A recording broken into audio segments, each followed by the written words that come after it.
ಹಿಂದೂ ಸಮ್ಮೇಳನ ಸಮಿತಿಯ ಪರವಾಗಿ ಆಚರಿಸಲ್ಪಡುತ್ತಿರುವಂತಹ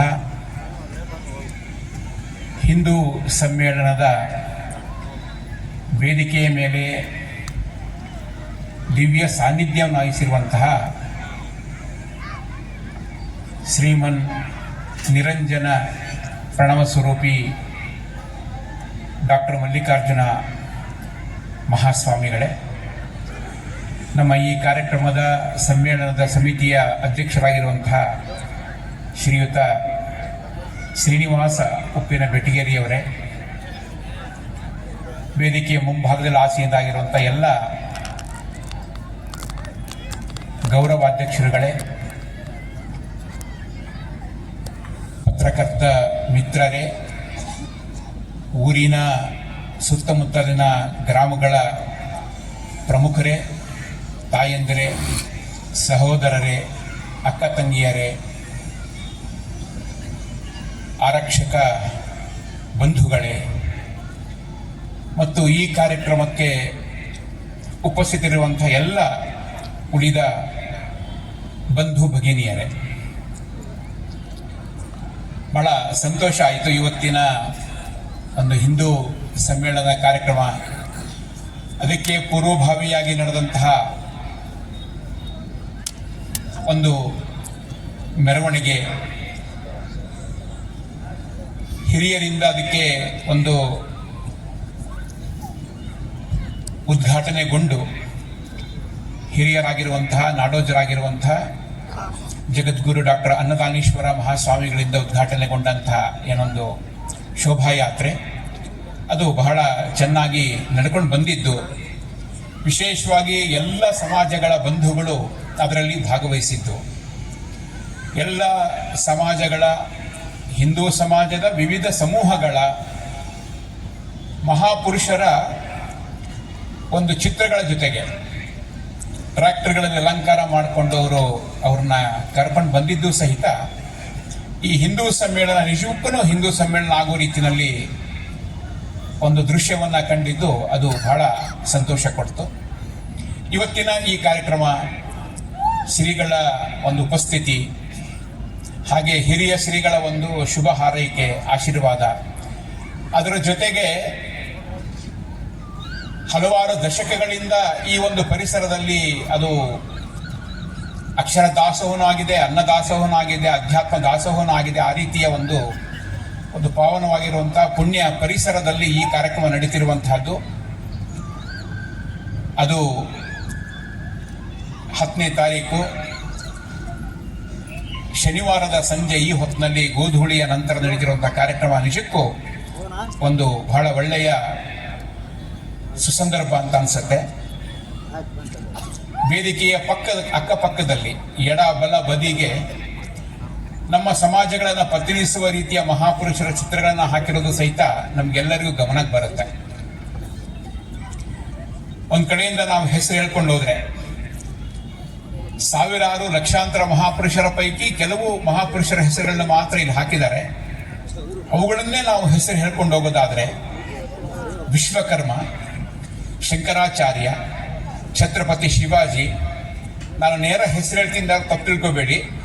ಅವರಿಗೆ ಎಷ್ಟು ವಿಶೇಷಣಗಳು ಸೇರಿಸಿದ್ರು ಮುಂದೆ ನಂತರ ಎಷ್ಟು ಸೇರಿಸಿದ್ರು ಕಡಿಮೆ. ಹೀಗಾಗಿ ನಾನು ನೇರ ಕೇವಲ ಹೆಸರುಗಳನ್ನ ಮಾತ್ರ ಹೇಳ್ತಿದ್ದೀನಿ. ಬಹಳ ಭಕ್ತಿ, ಗೌರವ, ಶ್ರದ್ಧೆಯಿಂದ ಹೇಳ್ತಿದ್ದೀನಿ. ಯಾರು ಸಹಿತ ಏನು ನೇರ ಹೀಗೆ ಹೆಸರು ಹೇಳ್ತಾರ ಅಂತ ಅನ್ಕೊಳ್ಳೋ ಅವಶ್ಯಕತೆ ಇಲ್ಲ. ಅವರಿಗೆ ಯಾವ ಶಬ್ದಗಳಲ್ಲಿ ನಾವು ಹೊಗಳಿದ್ರು ಸಾಕಾಗೋದಿಲ್ಲ. ಅದಕ್ಕೋಸ್ಕರ ನೇರವಾಗಿ ನಾನು ಹೇಳ್ತಿದ್ದೀನಿ. ರೇಣುಕಾಚಾರ್ಯರು, ವೀರರಾಣಿ ಕಿತ್ತೂರು ಚೆನ್ನಮ್ಮ, ದೇವರ ದಾಸಿಮಯ್ಯ, ಮಡಿವಾಳ ಮಾಚಿದೇವರು, ಅಂಬಿಗರ ಚೌಡಯ್ಯ, ಹಡಪದ ಅಪ್ಪಣ್ಣ, ಹೇಮರೆಡ್ಡಿ ಮಲ್ಲಮ್ಮ, ನೂಲಿ ಚಂದಯ್ಯ, ಶಂಕರ ದಾಸಿಮಯ್ಯ, ಮಹರ್ಷಿ ವಾಲ್ಮೀಕಿ. ನಾವು ಹಾಗೆ ಚಿತ್ರಗಳನ್ನು ನೋಡ್ತಾ ಹೋಗೋಣ. ಹೆಸರು ಹೇಳ್ತಿರ್ಬೇಕಾದಾಗ ಕೇವಲ ನನಗೆ ಸಂಬಂಧಪಟ್ಟಂತ ಮಹಾಪುರುಷರು ಮಾತ್ರ ಅಲ್ಲ, ಎಲ್ಲರನ್ನೂ ಆ ರೀತಿಯ ಒಂದು ಸ್ಮರಣೆ ಮಾಡ್ಕೊಳ್ಳುವಂಥ ಕೆಲಸ ಮಾಡೋಣ. ಮಹರ್ಷಿ ವಾಲ್ಮೀಕಿ, ಭಗವಾನ್ ಮಹಾವೀರ, ಕನಕದಾಸರು, ಸಿದ್ದರಾಮೇಶ್ವರ, ಸರ್ವಜ್ಞ, ಸೇವಲಾಲ್ ಮಹಾರಾಜ್, ನಾರಾಯಣ ಗುರು, ಶಿಶುನಾಳ ಶರೀಫ್, ಹೂಗಾರ ಮಾದಯ್ಯ, ಡೋಹರ ಕಕ್ಕಯ್ಯ, ಮೇದಾರ ಕೇತಯ್ಯ, ಶಿವಶಕ್ತಿ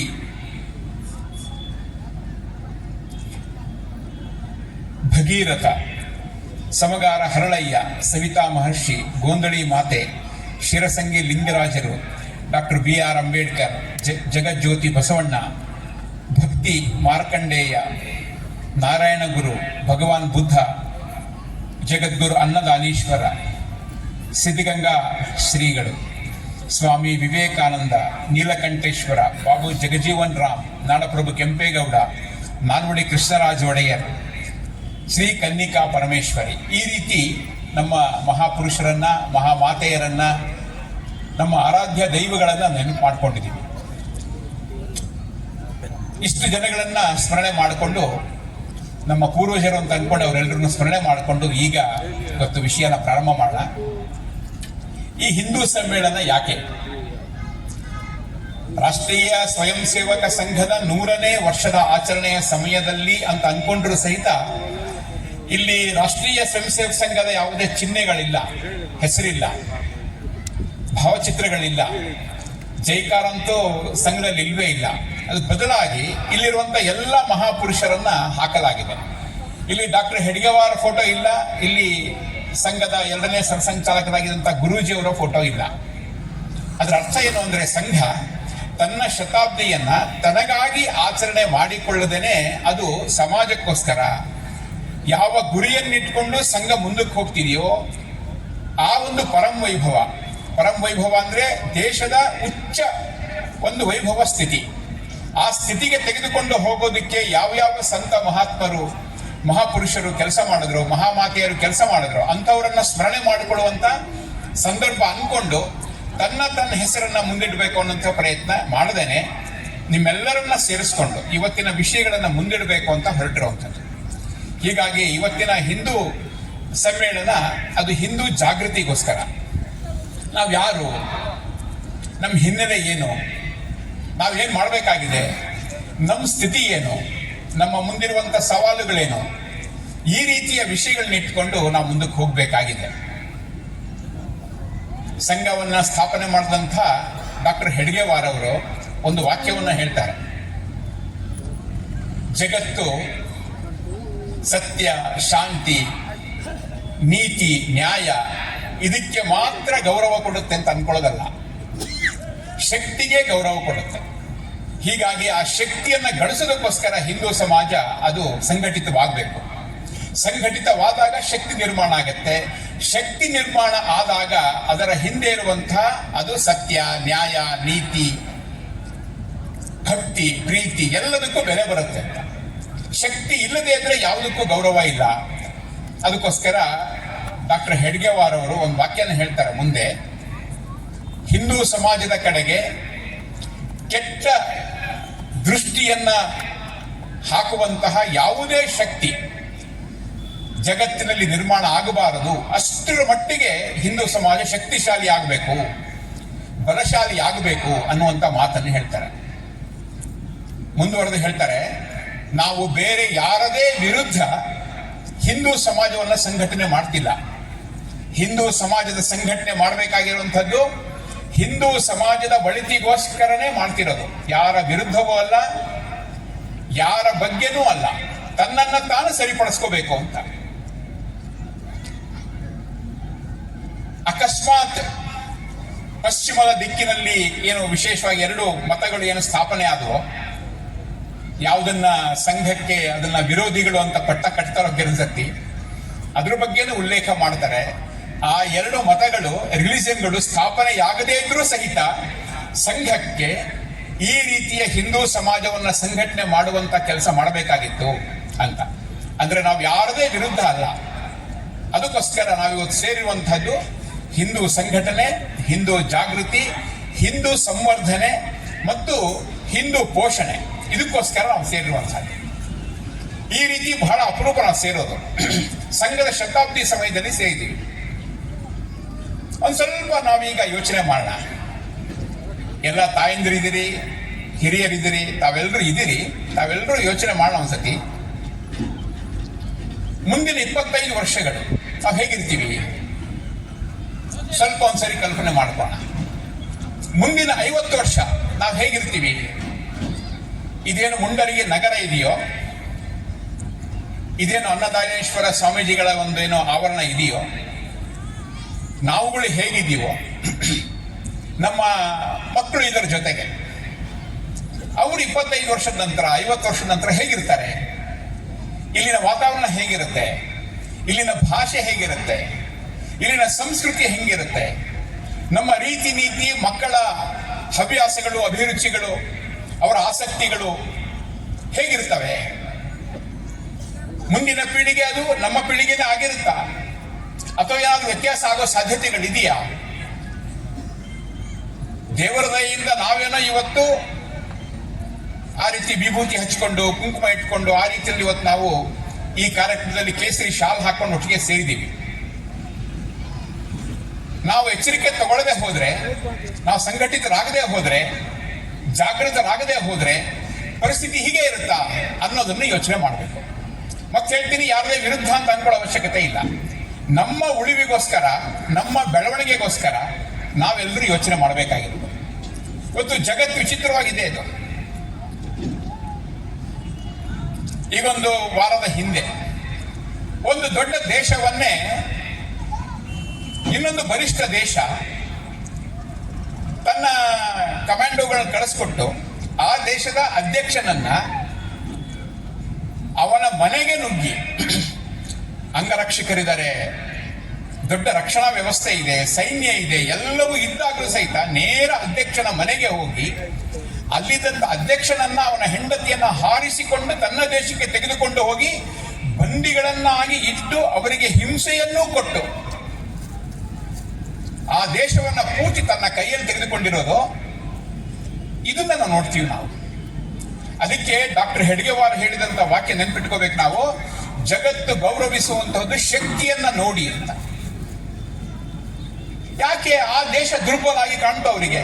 ಆ ಬಲಿಷ್ಠ ದೇಶಕ್ಕೆ ಈ ದೇಶ ಯಾಕೆ ದುರ್ಬಲ ಕಾಣ್ತು? ವೆನಿಜುವಿಲಾ ಅಂತ ಹೇಳುವಂತ ದೇಶ, ಯಾಕಂದ್ರೆ ಅದ್ರ ಅಣ್ವಸ್ತ್ರ ಇಲ್ಲ, ಪರಮಾಣು ಬಾಂಬ್ ಅವ್ರ ಹತ್ರ ಇಲ್ಲ. ಅದೇ ಪರಮಾಣು ಬಾಂಬ್ ಇರುವಂತಹ ವ್ಯಕ್ತಿಗಳು ಇದಕ್ಕಿಂತ ದೊಡ್ಡ ಅನ್ಯಾಯ ಮಾಡಿದ್ರು ಸಹಿತ ಅವರನ್ನ ಕೆಣಕುವಂತಹ, ಅವರ ಮೇಲೆ ದಾಳಿ ಮಾಡುವಂತಹ ಧೈರ್ಯ ಆ ದೊಡ್ಡಣ್ಣ ಅಂತ ಕರೆಸ್ಕೊಳ್ತಿದ್ದಂತಹ ಅಮೆರಿಕಕ್ಕೆ ಇಲ್ಲ. ಈ ತರ ಯಾವುದೋ ಒಂದು ಸಾಫ್ಟ್ ಟಾರ್ಗೆಟ್, ಸುಲಿದ ಬಾಳೆಹಣ್ಣಿನ ತರ ಯಾವ್ದಿರುತ್ತೋ ಅದನ್ನು ನುಂಗುಬಿಡ್ಬೇಕು ಅಂತ ಅನ್ಕೊಂಡು ಪ್ರಯತ್ನ ಮಾಡುತ್ತೆ. ಇದು ಮೊದಲನೇದಲ್ಲ, ಕ್ಯೂಬಾದಲ್ಲೂ ಹಾಗೆ ಆಗಿದೆ, ಇರಾಕ್ ಅಲ್ಲೂ ಹಾಗೆ ಆಗಿದೆ. ಅವರ ಅಧ್ಯಕ್ಷರನ್ನು ಹಿಂಸೆ ಕೊಟ್ಟು ಗಲ್ಲಿಗೇರಿಸಲಾಯಿತು. ಅವನೇನೇ ಇರಲಿ, ಅವನೇನೇ ತಪ್ಪು ಮಾಡಿರಲಿ, ಅದರರ್ಥ ದೊಡ್ಡಣ್ಣ ಅಂತ ಕರೆಸ್ಕೊಂಡಂತ ಅಮೆರಿಕ ಮಾಡಿರುವಂತಹ ಅನ್ಯಾಯಗಳಿಗೆ ಎಂತ ಶಿಕ್ಷೆ ಕೊಟ್ಟರೂ ಸಾಕಾಗುವುದಿಲ್ಲ. ಆ ರೀತಿ ಲಕ್ಷಾಂತರ ಜನಗಳನ್ನ ಒಂದು ಕಾಲಕ್ಕೆ ಅವರು ಕಾಡಿನಲ್ಲಿ ಬೇಟೆಯಾಡಿದ್ದಾರೆ, ಮೂಲ ನಿವಾಸಿಗಳನ್ನ. ಆ ಕತೆ ಬೇರೆನೇ ಇದೆ. ಅವ್ರಿಗೆ ಯಾರು ಶಿಕ್ಷೆ ಕೊಡೋರಿಲ್ಲ, ತಾನು ಮಾತ್ರ ಉಳಿದವ್ರ ಮೇಲೆ ದಬ್ಬಾಳಿಕೆ ಮಾಡಬೇಕು, ದೌರ್ಜನ್ಯ ಮಾಡಬೇಕು ಅಂತ ಹೊರಟಿರುವಂತದ್ದು. ಇದು ಇವತ್ತಿನ ಜಾಗತಿಕ ಸಂದರ್ಭ. ಇದು ನಾವೀಗ ಯೋಚನೆ ಮಾಡ್ಬೇಕೀಗ. ಭಾರತ ಪುಣ್ಯವಶ 1998ರಲ್ಲಿ ಪರಮಾಣು ಪರೀಕ್ಷೆ ಮಾಡಿತು. 74ರಲ್ಲಿ ಮಾಡಿತ್ತು. ಹೋಮಿ ಜಹಾಂಗೀರ್ ಬಾಬಾ ಅವರ ಒತ್ತಾಯಕ್ಕೋಸ್ಕರ ಆಗ ಒಂದು ಪೋಖರ್ನಲ್ಲೇ ಪರಮಾಣು ಪರೀಕ್ಷೆ ಮಾಡಿತ್ತು. 98ರಲ್ಲಿ ಅಮೆರಿಕದ ಒತ್ತಡ ಇದ್ದಾಗಲೂ ಸಹಿತ ವಾಪಸ್ ಅಲ್ಲಿ ಪರಮಾಣು ಪರೀಕ್ಷೆ ಮಾಡಿದ್ರಿಂದ ಭಾರತ ಇವತ್ತು ಅಣ್ವಸ್ತ್ರ ಸಜ್ಜಿತ ದೇಶ.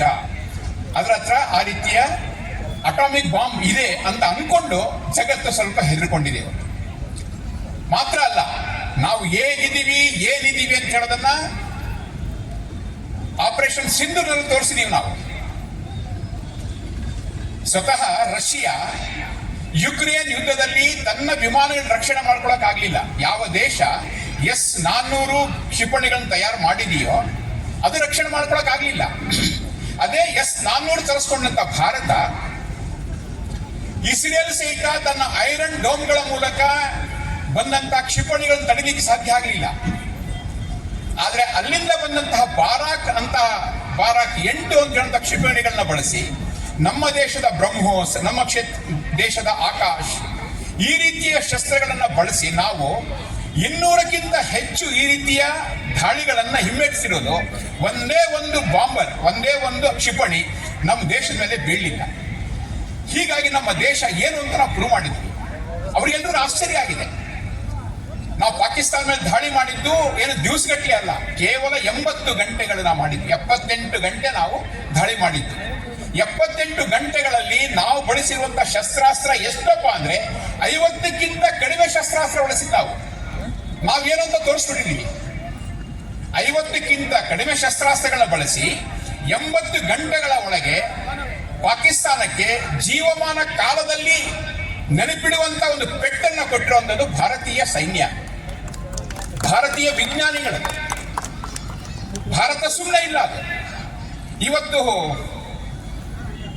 ಅಮೆರಿಕದ ಅಧ್ಯಕ್ಷ ಒಂದು ಹೆದರಿಕೆ ಹುಟ್ಟಿಸ್ತಾರೆ, ನಿಮ್ಮ ಮೇಲೆ 550% ಅಲ್ಲ, ನಿಮ್ಮ ಮೇಲೆ 500% ಮೇಲೆ ತಾರೀಫ್ ಹಾಕ್ತೀವಿ, ಟ್ಯಾಕ್ಸ್ ಹಾಕ್ತೀವಿ ಅಂತ.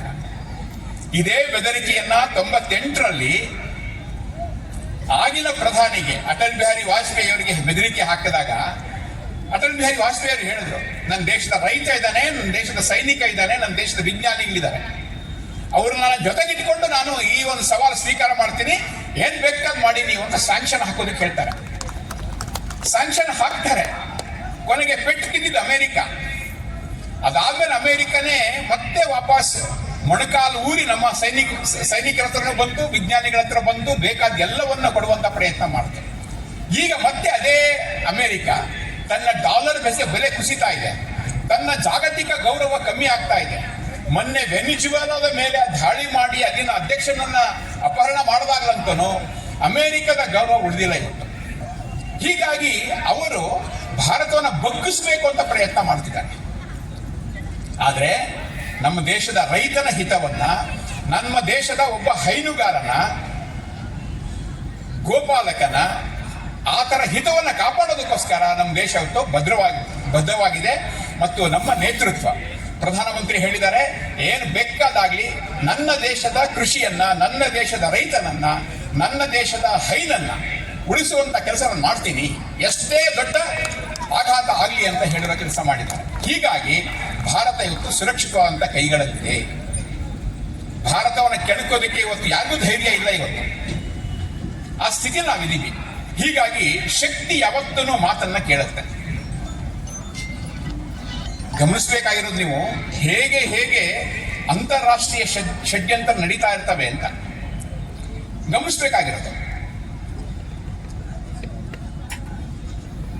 ಇದೇ ರೀತಿ ಇವಾಗ ಎಲ್ಲಿ ವೆನಿಜುವಾಲಾದಲ್ಲಿ ಏನೋ ಅಧ್ಯಕ್ಷನ ಅಪಹರಣ ಮಾಡಲಾಯಿತು, ಅದಕ್ಕಿಂತ ಮುಂಚೆ ಹೇಳ್ತಾ ಇದ್ರು ವೆನಿಜುವಾಲಾ ಅಧ್ಯಕ್ಷನ ಚುನಾವಣೆ ಏನಿತ್ತು ಆ ಚುನಾವಣೆಯಲ್ಲಿ ಅಕ್ರಮ ಆಗಿದೆ, ಚುನಾವಣೆಗಳು ಸರಿಯಾಗಿ ನಡೆದಿಲ್ಲ, ಅಲ್ಲಿ ಮೋಸ ಆಗಿದೆ ಅಂತ ಒಂದು ನರೇಟಿವ್ ಸೃಷ್ಟಿ ಮಾಡಿ ಅವನ್ನ ಹಾರಿಸಲಾಗಿರೋದು. ಅಲ್ಲಿ ಮಾದಕ ವಸ್ತುಗಳ ತುಂಬಾ ದೊಡ್ಡ ವ್ಯಾಪಾರ ನಡೀತಾ ಇತ್ತು, ಅಮೆರಿಕದ ವಿರುದ್ಧದ ಕಾರ್ಯಾಚರಣೆ ನಡೀತಾ ಇತ್ತು ಅಂತ ಹೇಳುವಂತ ರೀತಿಯಲ್ಲಿ ಇದನ್ನ ಮಾಡ್ತಿರೋದು. ಅಲ್ಲಿ ಅವರು ಅವನ ಅಧ್ಯಕ್ಷನ ಅಪಹರಣ ಮಾಡಿರೋದು, ಇಡೀ ದೇಶದ ಪೆಟ್ರೋಲಿಯಂ ಪ್ರಾಡಕ್ಟ್ ನ ಕೈಯಲ್ಲಿ ತಗೊಂಡಿರೋದು. ಕಾರಣ ಅಂದ್ರೆ ಬಹಳ ದೊಡ್ಡ ಸೋರ್ಸ್ ಇದೆ, ಬಹಳ ದೊಡ್ಡ ಆಯಿಲ್ ಒಂದು ರೀತಿಯ ಮೂಲ ಇದೆ, ಅಲ್ಲಿ ಸೋರ್ಸ್ ಇದೆ, ಅದಕ್ಕೋಸ್ಕರ ಅವರು ಆ ರೀತಿ ಮಾಡಿರೋದು. ಕಾರಣ ಎಲ್ಲ ಕೊಡ್ತಾರ. ಅದೇ ರೀತಿ ಪಾಕಿಸ್ತಾನದಲ್ಲೂ ಸಹಿತ ಇಮ್ರಾನ್ ಖಾನ್ ಸಹಿತ ಇದೇ ರೀತಿಯಲ್ಲೇ ಅಕ್ರಮ ಚುನಾವಣೆ ತಪ್ಪಾಯಿತು ಈ ರೀತಿಯಲ್ಲಿ ಹೇಳಿ ಅವರನ್ನು ಸಹಿತ ಜೈಲಿಗೆ ಹಾಕಲಾಯಿತು. ಪಕ್ಕದ ಬಾಂಗ್ಲಾದೇಶದಲ್ಲೂ ಮಾಡಲಾಯಿತು, ನೇಪಾಳದಲ್ಲೂ ಮಾಡಲಾಯಿತು. ನೋಡ್ಬೇಕು ನಾವು. ಅಂದ್ರೆ ನಮ್ಮ ದೇಶದ ಬೇರೆ ಬೇರೆ ಸಂದರ್ಭಗಳು ಹೇಗಿರುತ್ತೆ ಅಂತ.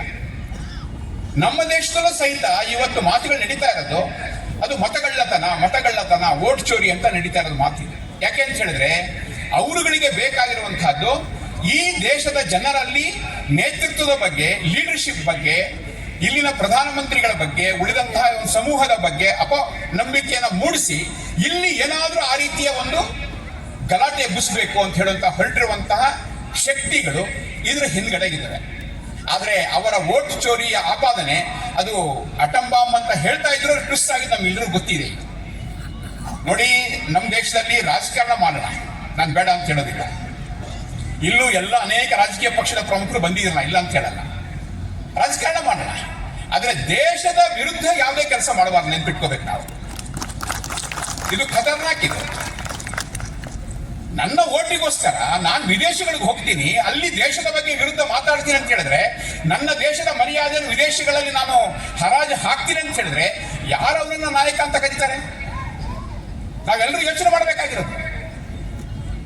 ಅವನ ನಾಯಕ ಅಂತ ಒಪ್ಕೊಂಡಿದ್ದಾರಲ್ಲ ಇಲ್ಲಿರುವಂತ ಲೋಕಲ್ ನಾಯಕರು, ಅವರಿಗೆ ಬುದ್ಧಿ ಬರಬೇಕಾಗಿರೋದು, ನಮ್ಮ ನಾಯಕ ಹೀಗೆ ನಮ್ಮ ದೇಶದ ಮರ್ಯಾದೆನೇ 3 ಪಾಲು ಮಾಡೋ ರೀತಿಯಲ್ಲಿ ವಿದೇಶಗಳಿಗೆ ಹೋಗ್ತಿದ್ರಲ್ಲ ಅವನಿಗೆ ಬುದ್ಧಿ ಇದೆಯಾ ಅಂತ ಕೇಳಬೇಕು. ಆಗ ಈ ಎಲ್ಲ ಸಂಗತಿಗಳು ಸರಿಯಾಗುತ್ತೆ. ರಾಜಕಾರಣ ಎಲ್ಲರೂ ಮಾಡ್ತಾರೆ, ಓಟಿಗೋಸ್ಕರ, ಸ್ವಾರ್ಥಕ್ಕೋಸ್ಕರ ಅನೇಕ ರೀತಿ ಮಾಡ್ತಾರೆ. ಆದ್ರೆ ದೇಶದ ವಿರುದ್ಧ ಇದು ತಿರುಗಬಾರದು. ಇದನ್ನ ನಾವೆಲ್ಲರೂ ಸ್ಪಷ್ಟ ನೆನಪಿಟ್ಕೋಬೇಕು.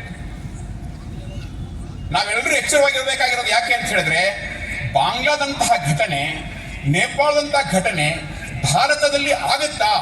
ನಾವೆಲ್ಲರೂ ಪ್ರಶ್ನೆ ಹಾಕೋಬೇಕಾಗಿರೋದು. ಈಗ ಬಾಂಗ್ಲಾದಲ್ಲಿ ಅಲ್ಲಿದ್ದಂತ ಶೇಖ್ ಹಸೀನಾ, ಆಕೆನೇ ಅಧ್ಯಕ್ಷ, ಆಕೆನನ್ನ ಅಲ್ಲಿಂದ ಅಪಹರಣ ಮಾಡೋ ರೀತಿಯಲ್ಲಿ ಮಾಡಲಾಯಿತು. ಆಕೆ ತಪ್ಪಿಸ್ಕೊಂಡು ಭಾರತಕ್ಕೆ ಬಂದರು. ಆಕೆ ಮನೆಗೆ ನುಗ್ಗಿ ಅಪಮಾನಕರವಾಗಿ ಆಕೆಯ ಒಳ ಉಡುಪುಗಳನ್ನೆಲ್ಲ ಪ್ರದರ್ಶನ ಮಾಡಿ, ಒಬ್ಬ ಹೆಣ್ಣು ಮಗಳು, ಏನ್ ಬೇಕಾದಾಗಲಿ, ನಿಮ್ ವಿರೋಧ ಇಲ್ಲಿ, ಏನ್ ಬೇಕಾದ್ರೂ ಒಬ್ಬ ತಾಯಿ ಆಕೆಯನ್ನು ಅಪಮಾನಕರವಾಗಿ ಅಂತ ತೋರಿಸೋದು ಮಾಡೋದಿದೆಯಲ್ಲ, ಬಹಳ ಕೆಟ್ಟ ರೀತಿ ಇದು. ಅಲ್ಲಿ ಹೋಗಿ ದೊಂಬಿ ಮಾಡಿ ಹಿಂದೂಗಳನ್ನ ಕಗ್ಗೊಲೆ ಮಾಡಿ, ಇವತ್ತಿಗೂ ಸಹಿತ ಹಿಂದೂಗಳನ್ನ ದಹಿಸಲಾಗ್ತಾ ಇದೆ. ಮೊನ್ನೆ ಚಂದ್ರದಾಸ್ ಅಂತ ಹೇಳುವಂತ ಒಬ್ಬ ಹಿಂದೂವನ್ನ ಹೇಗೆ ಕೊಂದ್ರು ಅಂತ ನಾವು ನೋಡಿದೀವಿ. ನಾವು ಈ ರೀತಿಯಲ್ಲಿ ರಾಕ್ಷಸರೇ ಈ ರೀತಿ ಮುಂದೆ ಬಂದ್ಬಿಟ್ರೆ ಸ್ಥಿತಿ ಏನಾಗುತ್ತೆ? ಅದರ ಬಗ್ಗೆ ನಾವೆಲ್ಲರೂ ಒಟ್ಟು ಆಲೋಚನೆ ಮಾಡಬೇಕಾಗಿರುತ್ತೆ. ಬಾಂಗ್ಲಾದಂತ ಪರಿಸ್ಥಿತಿ, ನೇಪಾಳದಲ್ಲಿ ಜನ್ ಜಿ ಅಂತ ಹೇಳುವ ಹೆಸರಿನಲ್ಲಿ ಮಾಡಲಾದಂತ ಅದು ಕುತಂತ್ರ. ಅದು ಅಲ್ಲಿ ಜನ್ಜಿಗಳು ಇರಲಿಲ್ಲ. ಜನ್ಜಿಗಳು ಸ್ಯಾಂಪಲಿಂಗ್ ಮಾತ್ರ ಇದ್ರು. ಬಾಂಗ್ಲಾದಲ್ಲಿ ವಿದ್ಯಾರ್ಥಿಗಳ ಒಂದು ಆಂದೋಲನ ಅಂತ ಕರೆದ್ರು, ಚಳವಳಿ ಅಂತ ಕರೆದ್ರು. ಅಲ್ಲಿಯೂ ಬರೀ ವಿದ್ಯಾರ್ಥಿಗಳು ಇರಲಿಲ್ಲ. ಈ ರೀತಿಯಲ್ಲಿ ಡೀಪ್ ಸ್ಟೇಟ್ ಅಂತ ಹೇಳುವಂತ ಅಮೆರಿಕದ ಶಕ್ತಿಗಳೇನಿದೆಯೋ ತಮ್ಮ ಕುತಂತ್ರಗಳನ್ನ ಈ ರೀತಿ ಜಾರಿಗೆ ಮಾಡಿ ದೇಶದ ನಾಯಕತ್ವವನ್ನೇ ಉಲ್ಟಾ ಪುಲ್ಟಾ ಮಾಡಿ ತಮಗೆ ಬೇಕಾದ ಗೊಂಬೆಗಳನ್ನಲ್ಲಿ ಕೂರಿಸಿ, ಕೈಗೊಂಬೆಗಳನ್ನ ಕೂರಿಸಿ ಆ ಮೂಲಕ ಆ ದೇಶದ ರಾಜಕೀಯವನ್ನು ಆಟ ಆಡುವಂತ ಪ್ರಯತ್ನಗಳು ಮಾಡ್ತಿರೋದು ನಮ್ಮೆಲ್ಲರ ಗಮನಕ್ಕಿರಬೇಕು. ಇದು ದೇಶದ ಬಗ್ಗೆ ಇರುವಂತಹ ವಿಷಯ. ಇದು ಯಾವುದೇ ಮತ, ಧರ್ಮ, ಇನ್ಯಾವುದೇ ಅಲ್ಲ. ಇಲ್ಲಿ ಪ್ರತಿಯೊಬ್ಬರು ಜಾಗೃತರಾಗಿರ್ಬೇಕು. ಅಲ್ಲಿ ಯಾವ ರೀತಿ ಘಟನೆಗಳು ನಡೀತೋ ಅದು ಸಹಿತ ನಾವು ಎಚ್ಚರಿಕೆಯಿಂದ ಇರಬೇಕಾಗತ್ತೆ. ಇಲ್ಲಿ ಪ್ರಶ್ನೆ ಬರುವಂತಹದ್ದು ಸಜ್ಜನರ ಸಕ್ರಿಯತೆ, ಸಜ್ಜನರ ಜಾಗೃತಿ. ಆಚಾರ್ಯ ಚಾಣಕ್ಯ ಹೇಳಿದಾನೆ, ದುಷ್ಟರು ಮಾಡುವಂತ ಕೆಟ್ಟ ಕೆಲಸಗಳಿಗಿಂತ ಸಜ್ಜನರ ನಿಷ್ಕ್ರಿಯತೆ ಅಪಾಯಕಾರಿ ಅಂತ ಹೇಳಿದಾನೆ. ನಾವೆಲ್ಲ ಒಳ್ಳೆಯವರು, ಆ ಕೆಟ್ಟದ್ದು ಬಯಸಿದವರಲ್ಲ. ನಾವೇನು ಚಿಂತೆ ಮಾಡೋ ಅವಶ್ಯಕತೆ ಇಲ್ಲ. ಹಿಂದೂ ಸಮ್ಮೇಳನ ಮಾಡ್ತಿದ್ವಿ, ಹಿಂದೂ ಸಂಘಟನೆ ಮಾಡ್ತಿದ್ವಿ, ಇದ್ರ ಬಗ್ಗೆ ಯಾರೂ ಚಿಂತೆ ಮಾಡೋ ಅವಶ್ಯಕತೆ ಇಲ್ಲ. ನಾವ್ಯಾರು ಮತಾಂತರ ಮಾಡೋದಕ್ಕೆ ಹೊರಟಿಲ್ಲ. ನಾವ್ ಯಾರ ಮೇಲೆ ಕಲ್ತೂರಕ್ಕೆ ಹೊರಟಿಲ್ಲ. ನಾವು ಯಾರ ಮೇಲೆ ಬಾಂಬ್ ದಾಳಿ ಮಾಡಲ್ಲ. ನಾವು ಇನ್ಯಾವುದೇ ರೀತಿ ಕೆಟ್ಟ ಕೆಲಸಗಳನ್ನ ಮಾಡಲ್ಲ. ನಾವು ಹಿಂದೂಗಳನ್ನ ಒಟ್ಟಿಗೆ ಸೇರಿದ್ವಿ ಅಂದ್ರೆ ಇವತ್ತು ಹೇಗೆ ಢೋಲು, ಆಯ್ತಾ, ಭಜನೆ, ಆ ರೀತಿಯಲ್ಲಿ ತಾಳ, ತಂಬೂರಿ, ನೃತ್ಯ, ಇದೊಂದು ಆನಂದದ ಪರಿಸ್ಥಿತಿ ಇರುತ್ತೆ ಹಿಂದೂಗಳು ಸೇರಿದಾಗ. ನಾವು ಕೆಟ್ಟದನ್ನ ಯೋಚನೆ ಮಾಡೋದಿಲ್ಲ. ನಾವು ಆನಂದವಾಗಿರ್ತೀವಿ, ಉತ್ಸವಗಳ ಇರ್ತೀವಿ ನಾವು. ಇದು ಹಿಂದೂಗಳ ವಿಶೇಷತೆ ಇದು. ಹೀಗಾಗಿ ಹಿಂದೂಗಳು ಒಂದಾಗ್ತಿದ್ದಾರೆ ಅಂತ ಹೇಳಿದಾಗ ಯಾರೂ ಸಹಿತ ಚಿಂತೆ ಮಾಡೋ ಅವಶ್ಯಕತೆ ಇಲ್ಲ. ಆ ರೀತಿ ಹಿಂದೂ ಎಲ್ಲರಿಗೂ ಒಳ್ಳೆಯದನ್ನೇ ಮಾಡ್ತಾನೆ.